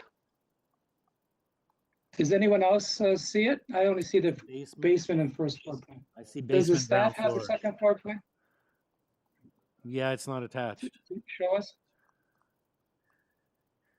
Staff, we don't have that? Okay, so we can't show, we don't have. I assume the applicant, if he was here in the room, but in the virtual world, it's a little tougher, so. That's okay. I'm assuming, speaking to the applicant, the Cantor agent, I'm assuming that the outline at the first floor of the exterior walls is the same on the second floor based on the Correct. elevations? Okay, Correct. thank you. Okay. So there was a good catch by Mr. Bellissimo. So does the applicant then have to forward that to be part of the package, or the fact that there's no second, it's a new build and there's no second floor plan shown? Was it submitted and just not put in our package, or? Okay. Okay, so either way, if not, then I guess he can submit it to after the fact, assuming it's approved, or. So does anyone have any questions dealing with to understand why it's slightly skewed over towards the north, and because that's where the more important rooms are, so that allows them to get some windows, whereas the other side is the garage side, and it is not at 0.1 whatever the reduction is, it gets, that's only around where the garage is, and then it improves. So is someone ready to make a motion if there's no further questions?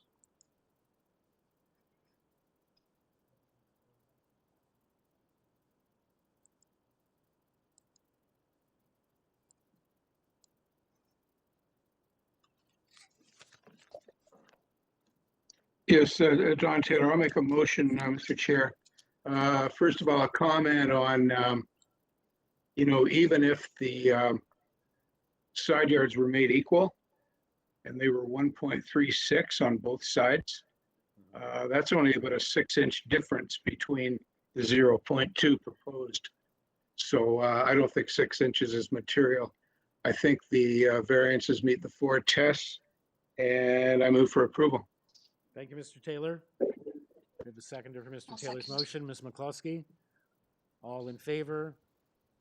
Unanimous approval. Thank you, Mr. Bensell. Okay, do you want me to forward the second floor plan as well, or no? Okay, we do have it. That's fine. You do have it? Perfect. Thank you. Yeah, thank you so much. Okay. Our next application is item 3330 KISKADEE Drive. It's an application to maintain the existing driveway. There are 3 variances. We have supplemental material, photographs, and presentations showing the area context. Transportation does not support the application.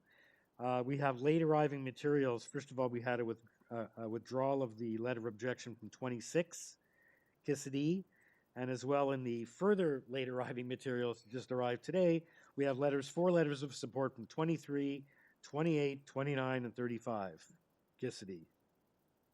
And that's all we have. We don't have any other conditions, although transportation advises they do not support the application. The agent for this application is Ida Evangelista, and we have no other speakers registered. Good afternoon, Mr. Chair, members. Good afternoon. Okay, You try you can to, hear me. you're a little Okay. bit coming in a little bit muffled, Ms. Evangelista, if you can. Okay. Is that better? Yeah, much better. Thank you. Okay. Sorry, I'm probably my. So we There we have go. your My supporting volume's down. materials, you've given us photos of a lot of adjacent properties showing large driveways. We have 2 sets of supporting materials, so perhaps you want to give us walk us through what you've given us here and explain why this is worthy of support. The neighbors are supporting it, and the issue is transportation is advised that they can't support this. Right. And then I March understand. 9th, I am in. yeah. I am in receipt of the memorandum of transportation, and I understand under certain circumstances and situations, I would generally tend to agree somewhat with transportation. However, in this particular situation, this is consistent. The photos that I supplied is just a sprinkling. If any of the members had an opportunity to drive in the neighborhood, you'll see that on this, not only on this particular street, but also in the surrounding neighborhood and area, they all have wide driveways. This area has a lot of secondary units, a lot of rental. There's no parking on the street. That's what brought us here today. There was a complaint, car parking on the street, and what we're requesting is very characteristic to the neighborhood, and I would say almost 90% of the homes in this area are all with wider driveways. They're curb cuts, probably, I measured some myself, and they're quite large. They're about, 20 plus feet. 30 feet, 35 feet. So this is consistent with what is in the neighborhood. It would be a one-off to comply with transportation. Yeah. So basically, I'm looking at their letter, and it says, according to the submitted site plan, the illustrated asphalt paved area is not in front of the garage, appears to be accessed from a curb cut extension, appears to be intended for parking purposes. Obviously, that's true. A vehicle parking with this asphalt parking will, however, overhang into the KISKADEE right-of-way, which is not permitted. And they said there's no record of the curb cut extension permit or a damage deposit. So it appears to be unauthorized curb cut. So in that case, looks like everybody on the street has the same thing. There was That's no, correct. so And how that will did be this, something. yeah, so Mhm. why have they all been hit with, I don't think there was an order to comply here, was there? No. So why is this coming to us? They did receive through you, Mr. Chair, they did receive a violation. Uh-huh. And what happened was there were because this is legal 2-unit home, and one of them was parking on the road, and many complaints and many tickets were received. And it's, the owner saw that every single house on the street had exactly what he wanted to do, and that's why he went ahead. And then one of the neighbors' complaints, the neighbor that actually, from my understanding, mere speculation on my behalf, but could have, who submitted the complaint, and that's why the violation was received. But in actual fact, there are many, and as you can see from the photos, many of them are much wider than what we're proposing. Correct. Okay. Thank you. Does anyone, and there are no opposition letters, there was one, but it was retracted, and then we do have 4 letters of support. I'm probably from people who either all have the same situation or wish to do so if they don't already have it without checking. But if you can look at the pictures and line them up, but you do have people in support and there's no one in opposition here. So looks like the prevailing character is exactly what you've shown us. Committee members, any questions for the agent or someone ready for a motion?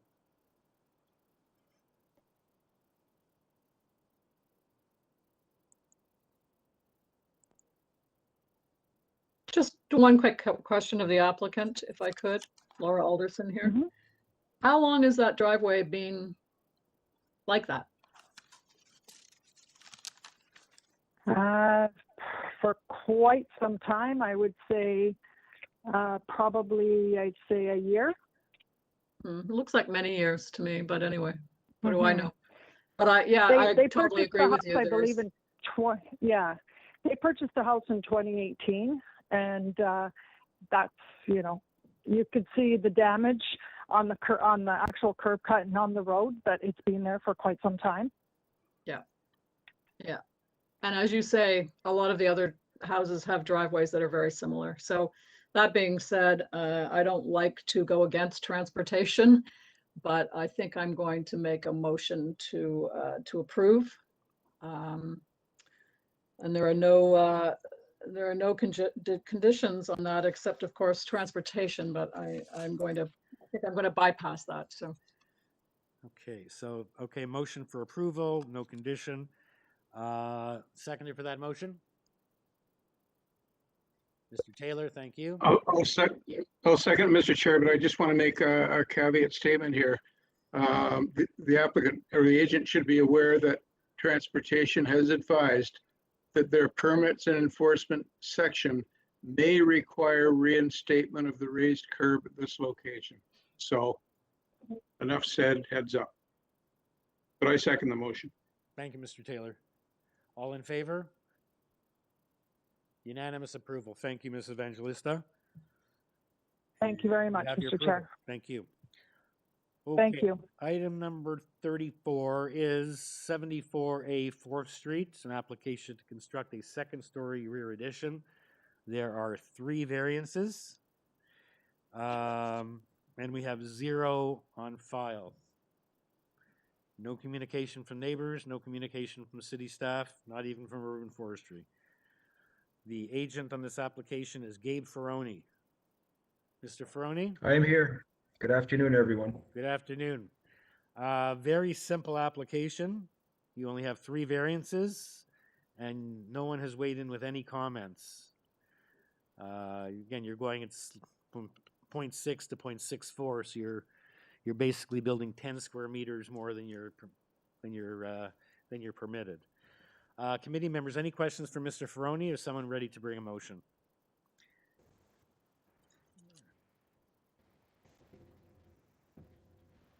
Unless Mr. Ferroni, would you like to add anything? No, not really. It's all pretty much built in line, except for the height of the roof. We brought the roof height up a couple of feet because the original addition was built 2 feet higher than the first floor. But again, height's not a variance. I think that's all I have to add. Everything else is pretty much in line and existing. Okay, thank you. You're welcome. Committee members, any questions or a motion? No questions from me, and if any of the other members have questions, please go ahead. But otherwise, I'll move to approve. Consider the application quite minor in nature and needs protests. Okay, thank you, Ms. McCluskey. Seconder for Ms. McCluskey's motion. Ms. Alderson, thank you. Your hand up on first. All in favor? Unanimous approval. Thank you, Mr. Ferroni. Thank you. Have a good afternoon. Okay, next application is item number 3510 Pheasant Lane. It's an application for a new detached dwelling with an attached garage. There are 4 variances. We have an agent's presentation, arborist report, transportation has no objection. We have concerns, 3 letters. I had 4, but number 17 counted twice, it looks like. In my notes, they have the same letter twice. So it's in fact 3 in opposition. Number 8, Pheasant Lane next door, has sent us in a 3-page single-space letter. And we have a covering letter confirming the addition of heights and I can't read my writing. Something about the width of the driveway. They've made some changes. Okay, yeah, we have a presentation here in any event, and the agent is Peter Giordano of David Small Design. We have 3 other registered speakers. Welcome, Mr. Giordano. Hi, Mr. Chair, members of the committee. Perhaps you should give us a brief presentation on this one, Mr. Giordano, because we have 3 other people here with concerns. Okay, certainly. We also have 3. We have opposition letters, which I assume you've had a chance to read. We have, and I would like to point out as well that on file you should have 6 letters of support. Okay, sorry. Yes, we do have late arrival materials, which is we have a revision to urban forestry, and we have 55 Sir Williams Lane with no objection. Were there more than? Yep, there should be 40 Pheasant Lane, 27 Pheasant Lane, 45 Pheasant Lane, 9 Sir Williams, 15 Sir Williams, and 11 Sir Williams. They were sent to Nicole. She reposted them. I think she erased them by mistake and then put them back online. Okay, so we do have, first of all, the urban forestry revision dated the 19th. And Mr. Carvalino, can you please just indicate where we have what support letters we have? Because I know we have 3 objection letters or letters with concerns, but I have 55 Sir Williams Lane. That's all I have as well, Mr. Chair. It should be noted that when material comes in after the deadline, we can't guarantee that we'll get everything to the committee in a timely manner, but we do make every effort possible. But in this case, we only have the 1 on file. Okay. Okay. Anyway, Mr. Jen, why don't you just proceed with a brief presentation, and then we'll hear from the concerns of the neighbors here. Absolutely. We're here today requesting your consideration on 4 variances. The subject property, if I could get the moderator to scroll to page 9. Noted on the bottom is the site plan that indicates, yeah, that one right there. Okay. So we're here today with a subject property that has a trapezoidal shaped lot tapering sharply from right to left on both the front and the back of the properties.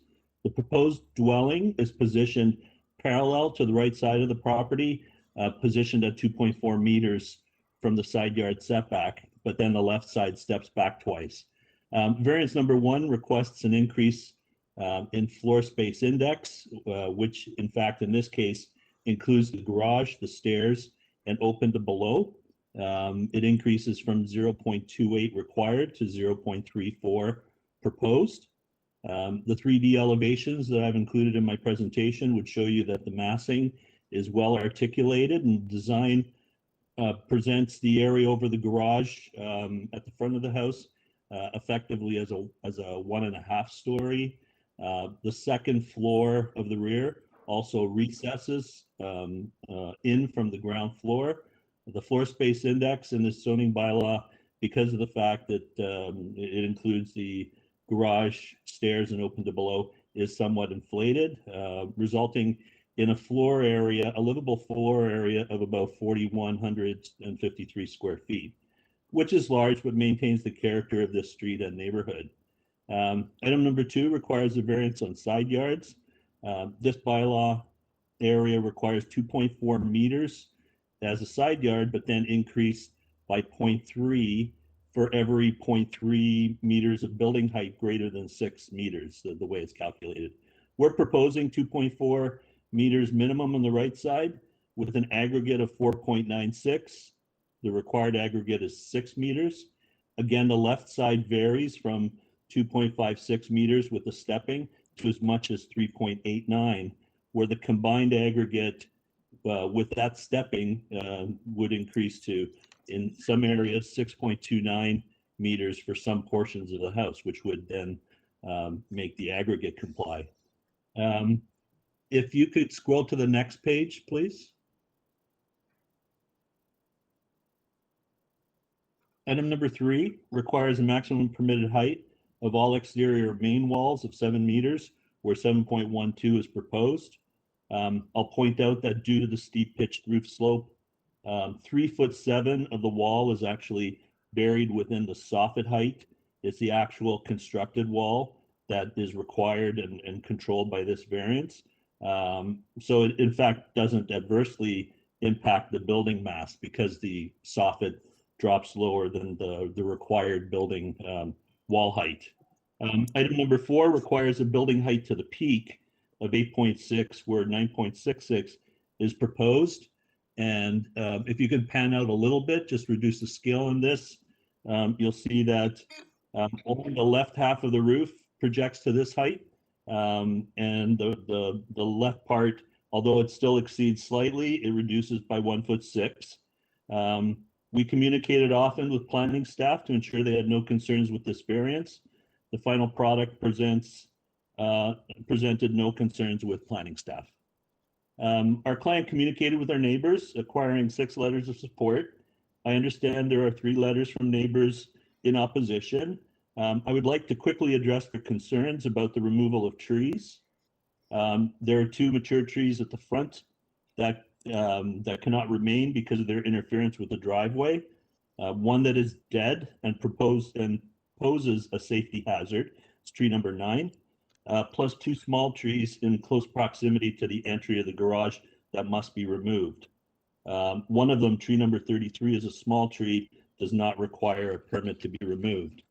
The half-round driveway is as of right. Neither forestry nor transportation services have expressed concerns with the proposed driveway. Even so, 5 of the large coniferous trees at the front of the property will remain untouched. There are 3 trees that will need to be removed that are in the construction footprint, and even an as-of-right condition of the house would not save the removal of those trees. 2 trees in the rear are in conflict with the pool, and then tree number 29 in the right corner of the house would be badly injured by the construction and excavation and would need to be removed. The neighbors would only be impacted visually by the removal of the 3 trees at the front.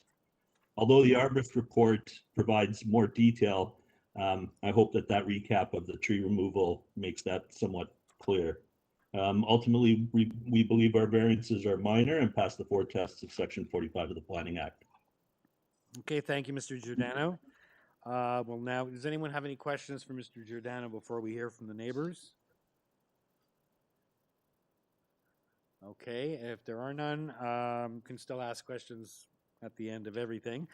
But for now, let's go and hear from the neighbors. First neighbor to speak is Lisa Di Battista at 11 Sir Williams Lane. Mr. Chairman, Lisa Di Battista is not on the call today, but we do have the other 2 callers.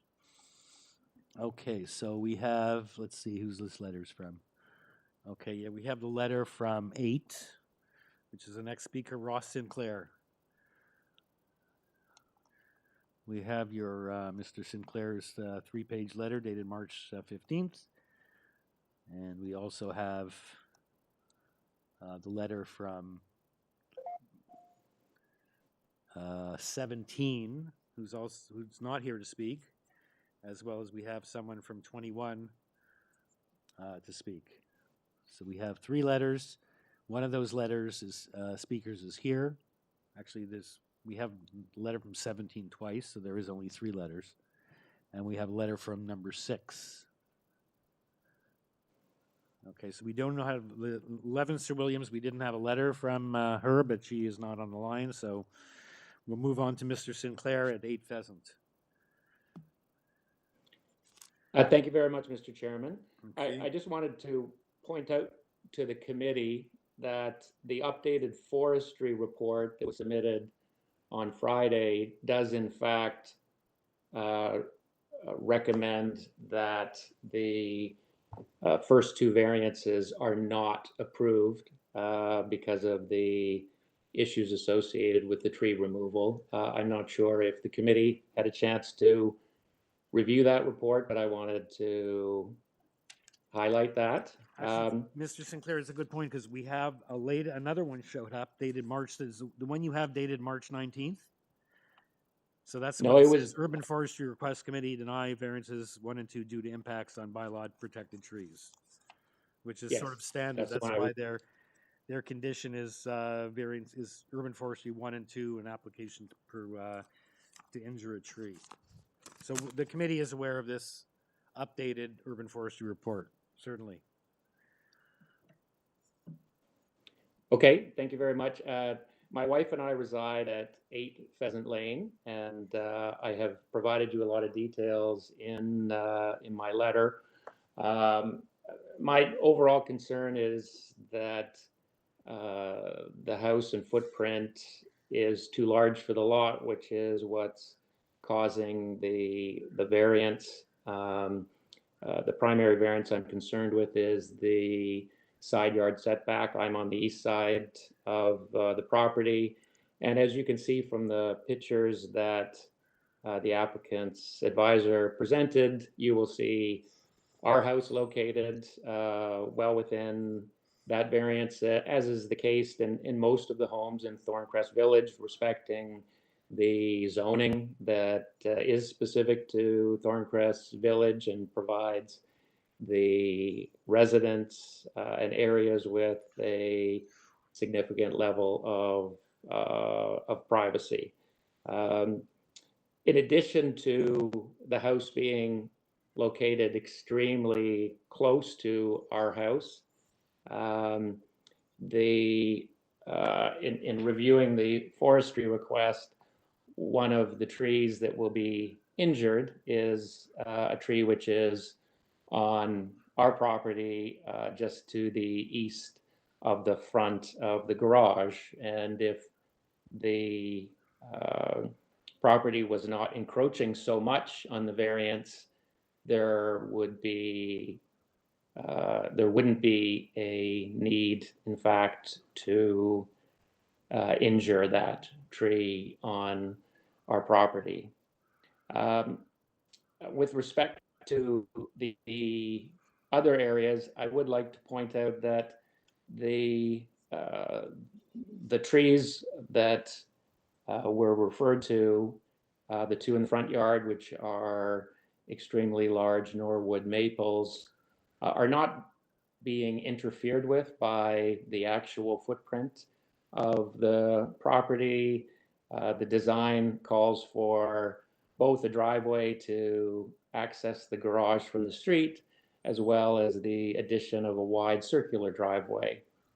And it strikes me as excessive to remove 200-year-old plus trees in the front of the yard to accommodate a driveway. And I did meet with the applicants, and they first said that they weren't aware of any forestry or of any arborist reports, and their plan was to keep all the trees. I did have to point out to them that their plan specifically required the removal of trees. I do recognize that the existing home is an old home. A new home is welcome, a welcome addition to the location and needed. But I think it's important to better respect the significant tree coverage in Toronto, and in particular, what we have in Thorncrest Village, and to build a house that exceeds some of the variances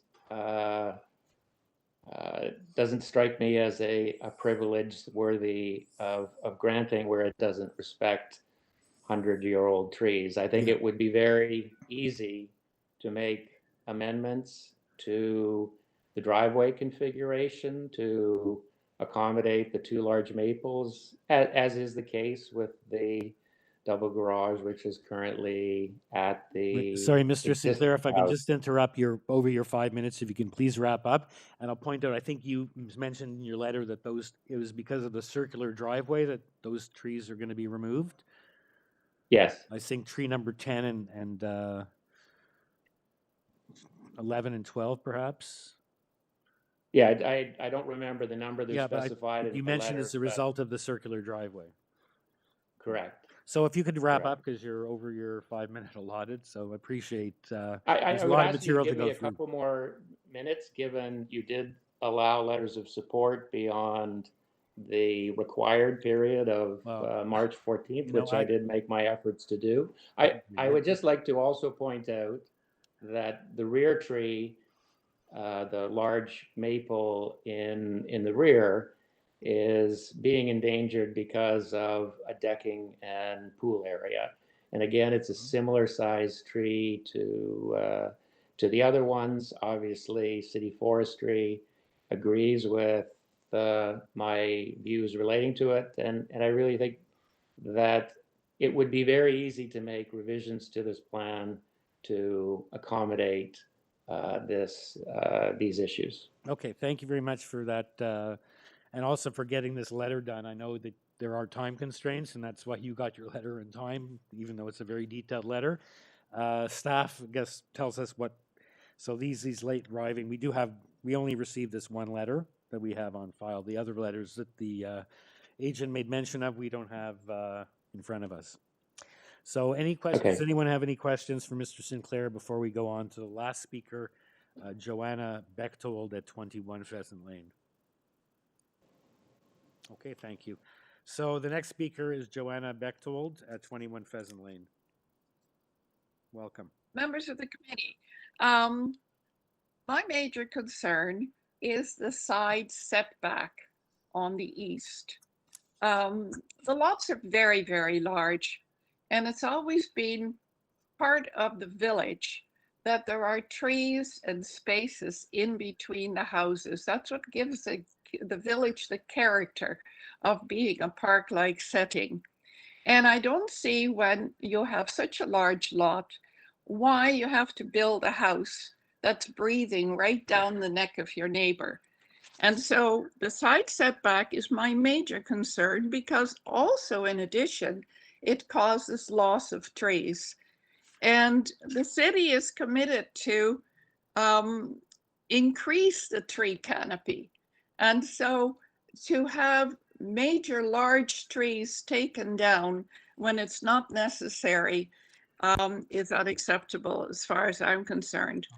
The circular drive creates a problem with the trees. As Mr. Sinclair pointed out, trees could be saved. But the other issue is that it's a very quiet street. There is no need for a circular drive. And we have a great problem with water runoff all the way down Pheasant Lane, with people getting their basements flooded out.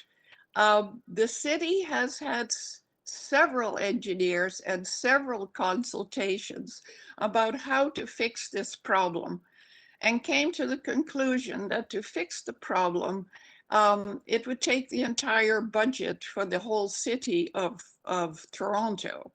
And so they're not going to be able to do that. So the circular drive would give more water coming down on the road, and Pheasant Lane slopes not only down towards the west, but also sideways towards the south.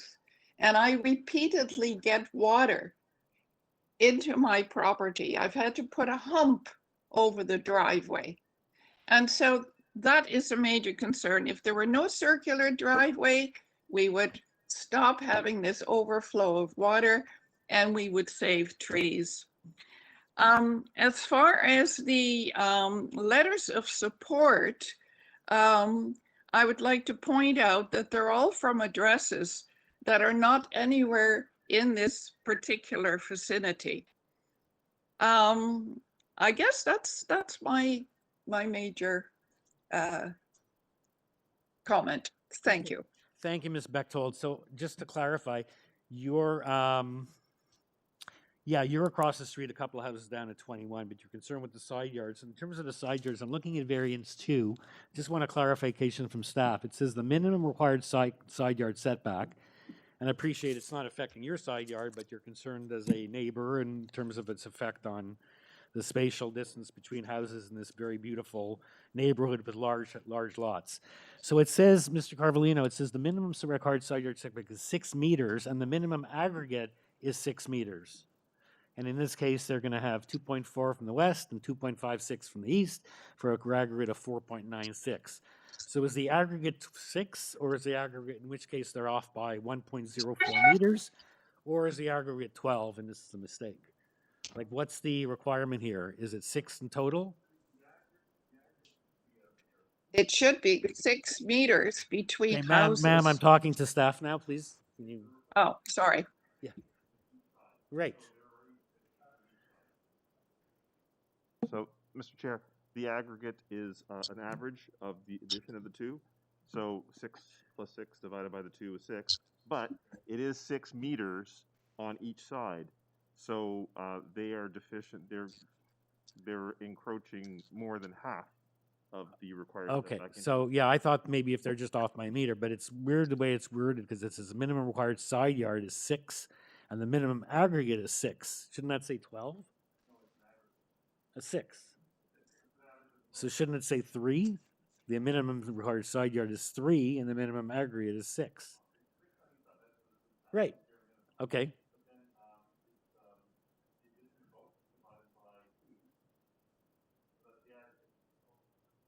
So it's 6. So they're really only deficient by 1.04 meters, or they're aggregate by, you know, by double that. Okay, so it's 6. Okay, thank you. Okay, and thank you, Ms. Bechtold, for those comments. So let's go back now to Mr. Giordano to respond to the concerns of the neighbors, dealing with the circular driveway and the trees. I know we do have urban forestry conditions 1 and 2, so that's permit or injure trees. And again, you're trying to retain as many trees on this property as you can. That isn't affected by the construction or by the driveway. So Mr. Giordano, the floor is yours. Thank you. The last lady that spoke had mentioned the proximity of the letters of support that we had. Yeah. We have one from 40 Pheasant, one from 27, and one from 45. They're all along that stretch of the road, so I don't believe they're all that far, but again, it's her opinion on that. In terms of the aggregate, I do want to point out again that because of the position of the house, you'll see that on the site plan, we're really not that much larger or longer than the adjacent properties. And because of the fact that the property tapers from a 30-meter frontage to 21 at the back, it tapers and it has a pinch point to it. So we've aligned it with the property line to the right, and then we've staggered the left. So the closest portion of the setback of the house is what creates our setback Otherwise, if you were to take the other lengths of that setback on the left side, we do exceed the 6 meter aggregate in many parts if you were to take those two as a combined distance. So again, I believe there's because of the pinch point and because of the tapering of the property, that's relative to the shape. In terms of, again, I want to address the trees at the front. There isn't anything from transportation or from zoning that prevents us from having this half-round driveway. And there's really only 2 trees at the front that are affected by the driveway. Number 35, which is in the path of the driveway, not of the circular. Number 10, which even the main driveway itself would be within the tree protection zone of that tree. And then, of course, number 9 on the other side, which I forget the name of the first gentleman that spoke. Mr. Sinclair. That tree, Mr. Sinclair, that tree was identified in the arborist report as in decline and dangerous and needing to be removed. So, and then the other 2 trees are right in front of our garage. We can't reconfigure the driveway to avoid trees 33 and 34. They're right in front of our garage. And even 35 would make it a challenge. There are a bunch of city trees at the front. We're retaining all of those. So we're effectively coming in where the current driveway comes in and looping back out between trees that are currently there. Okay. So basically your position is that it's not the circular driveway that's occasioning the removal of those trees, but the driveway itself, or the proximity to the building, etc., not the circular driveway. Correct. Okay, and so again, explaining about the lot, just if I can just, I'll give you extra time.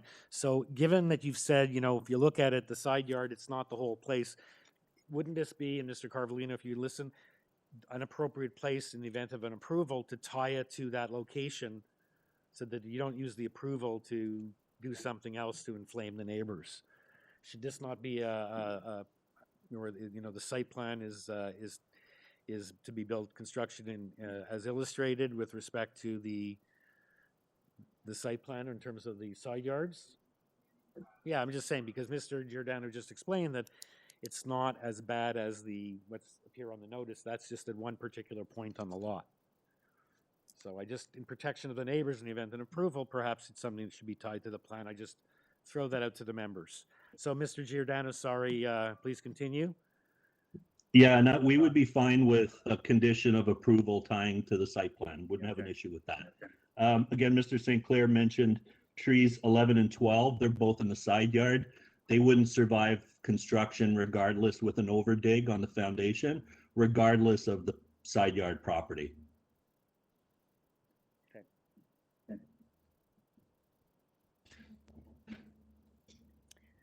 Okay, thank you. Anyone have any questions for Mr. Giordano or any of the neighbors, or is someone ready to bring a motion? Danny Bellissimo would like to present the question to the applicant. And could I have the front elevation 3D render drawing put up on the screen?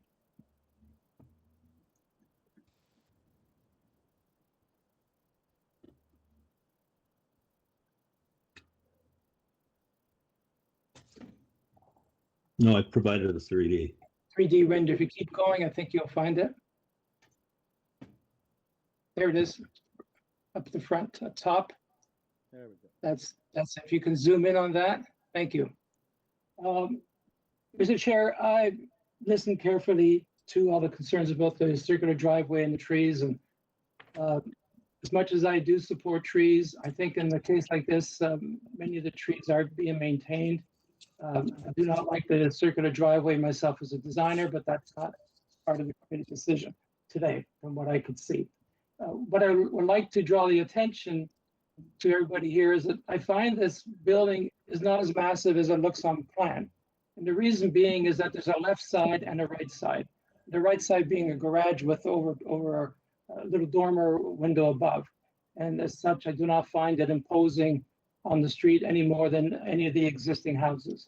So, Mr. Chair, I'm ready to make a motion to tie the approval to the site plan, as you had suggested as well. Yep.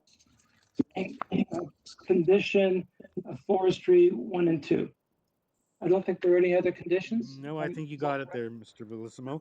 So So that is my motion. just a question to clarify, the tying to the site plan and the way it's worded now, it's construct as illustrated, the site plan dated, yada, yada, with respect to, so it's with respect to the side yards. We're tying it just because we can't tie it to everything if they make a little twig here and there, but the purpose is for the Yes, side yards, correct? that's correct. Okay.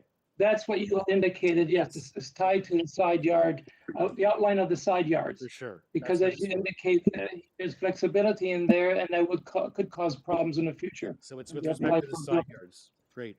Okay, do we have a second That's for correct. Mr. Bellissimo's motion? Mr. Taylor. Mr. Chair, I'll second the motion with a comment, I guess directed to the neighbors. The existing east side yard is 2.59 meters. The proposed is 2.59 meters. The existing is 2.59, proposed is 2.56. The difference is 0.03 meters, which is 3 centimeters, which is just over an inch, which in my mind is immaterial. Thank you, Mr. Taylor. So I happily endorse the motion. Okay, all in favor?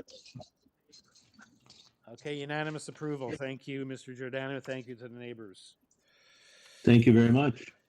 Okay, 36 has been deferred, so we have one more item left on the 1 o'clock agenda. 45 Pheasant Lane. Another Pheasant Lane application. And this is an application. Again, we have Mr. Giordano again, so we don't have to waste any time getting a new agent on the line. And this is an application, again, a new detached dwelling with an attached garage. There are 3 variances. We have presentation, material cover letter, about tweaking tied to the plan. We have a petition in support. We have opposition from 47. Nature of the opposition is they're questioning the accuracy of the west side setback. I guess there is no speaker on this, is there? So Mr. Giordano, I'd like you to respond. You saw that letter. They make some rather serious allegations regarding your client. And whether this is something we can proceed with, notwithstanding if there's going to be a further survey done, or just if you can just weigh in on this comments coming in from the neighbor who is apparently overseas or cannot be with us today. And as a matter of fact, I wasn't aware of that. I checked first thing this morning, and there wasn't anything posted as an opposition letter. So I'm not aware of that letter, so I can't directly respond to it if that's correct. But we do have 25 letters of support. Okay. Did I? Oh yeah, we have. Yeah, I said we have. There's a petition in support. Yes. Okay, but this is the guy right next door dealing with a specific concern. Dealing with, I don't believe, and speak to the members of it. It certainly affects the accuracy of the application. He's questioning the accuracy of the survey because he believes that we see inaccurate representations of our status of our property.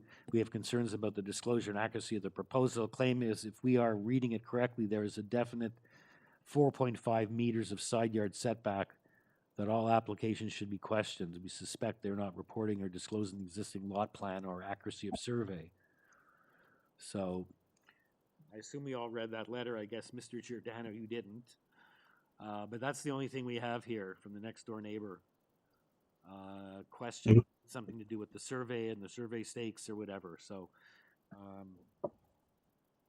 we have a survey on file, and I don't believe it's more than a couple of years old. Yeah, we make it a protocol in our office that surveys older than a couple of years old get redone new, and they're all done by certified registered surveyors. So I believe it to be accurate. yeah, I'm trying to zoom in and see if I can get a date on this, but yeah, it doesn't look like it's too ancient.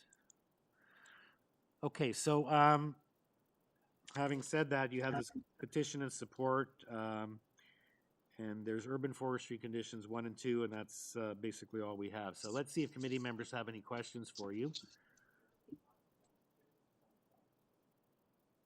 Oh, 2020. Okay, so it's a year old. So we can take the survey as being accurate. Committee members, any questions for Mr. Giordano, or is someone ready for a motion? We do have urban forestry and no other conditions.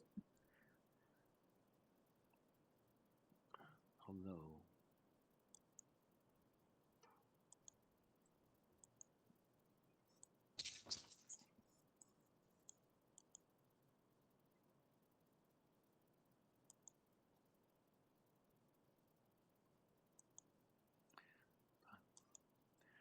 Just checking this.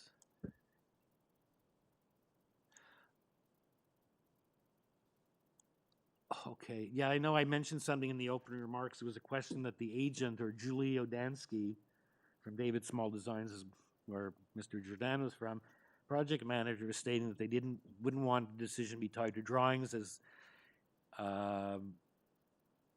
in the event that they want to make a couple of tweaks to the design. No, if I could correct that. Yeah, what's she talking about here? The revisions do not Yeah, impact so variances. Yeah. Oh yeah. So what happened is through the course of the last couple of weeks, and I've identified it on my presentation. If the moderator wanted to just display the presentation, I could explain it. The 3Ds.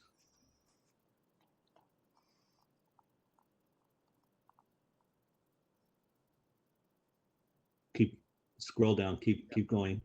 Yeah. Okay. So if you scroll into the first front elevation there, and zoom in on that. Yeah. So the difference here is that through the course of the presentation, what we've presented, what you have on file, is the 2D elevation that's in the lower right corner of the house. Yeah. Or of the sheet. It's effectively the same as the 3D that we have displayed.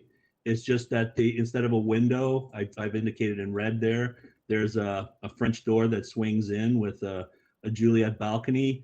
The roof line as well, instead of being a gable, which presents a taller massing element to the neighbor to the left, they're cutting it back as a hip roof. Yep.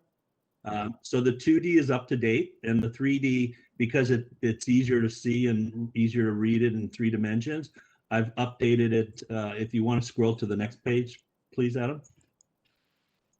Again, it's just the shifting of the fireplace location on the back, the hip roof that cuts back on the upper floor, and the configuration of the windows. So the windows are configured differently than the 3D. They are accurate and proper and the same as what you have in front of you on the 2D in the elevation there. It's just indicating those variations. Okay, so And while the you're same saying applies. you don't want it to be tied to this any site plan if necessary, so there's some twigging going on, which sounds like some of them are positive, like the lower roof, things of that nature. Correct. If the wording was to tie it to the wall location, fine with that. It's just they're still deciding on some of the windows, and of course we have to meet the building code requirement for window exposure. Okay, anyone else have any questions for Mr. Giordano, or ready for a motion?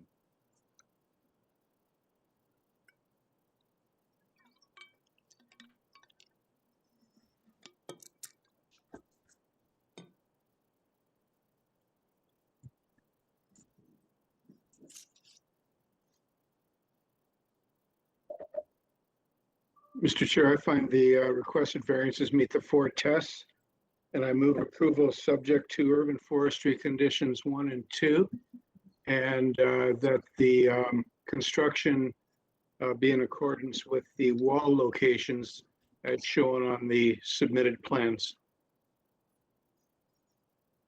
Mr. Carvalho, is that sufficient specificity of which plans or site plan? So Don, that's the elevation plan? I guess we have to be more specific what we're tying it down to. Not all the plans, but maybe Mr. Giordano can help. Site plan would be perfect. As it relates to?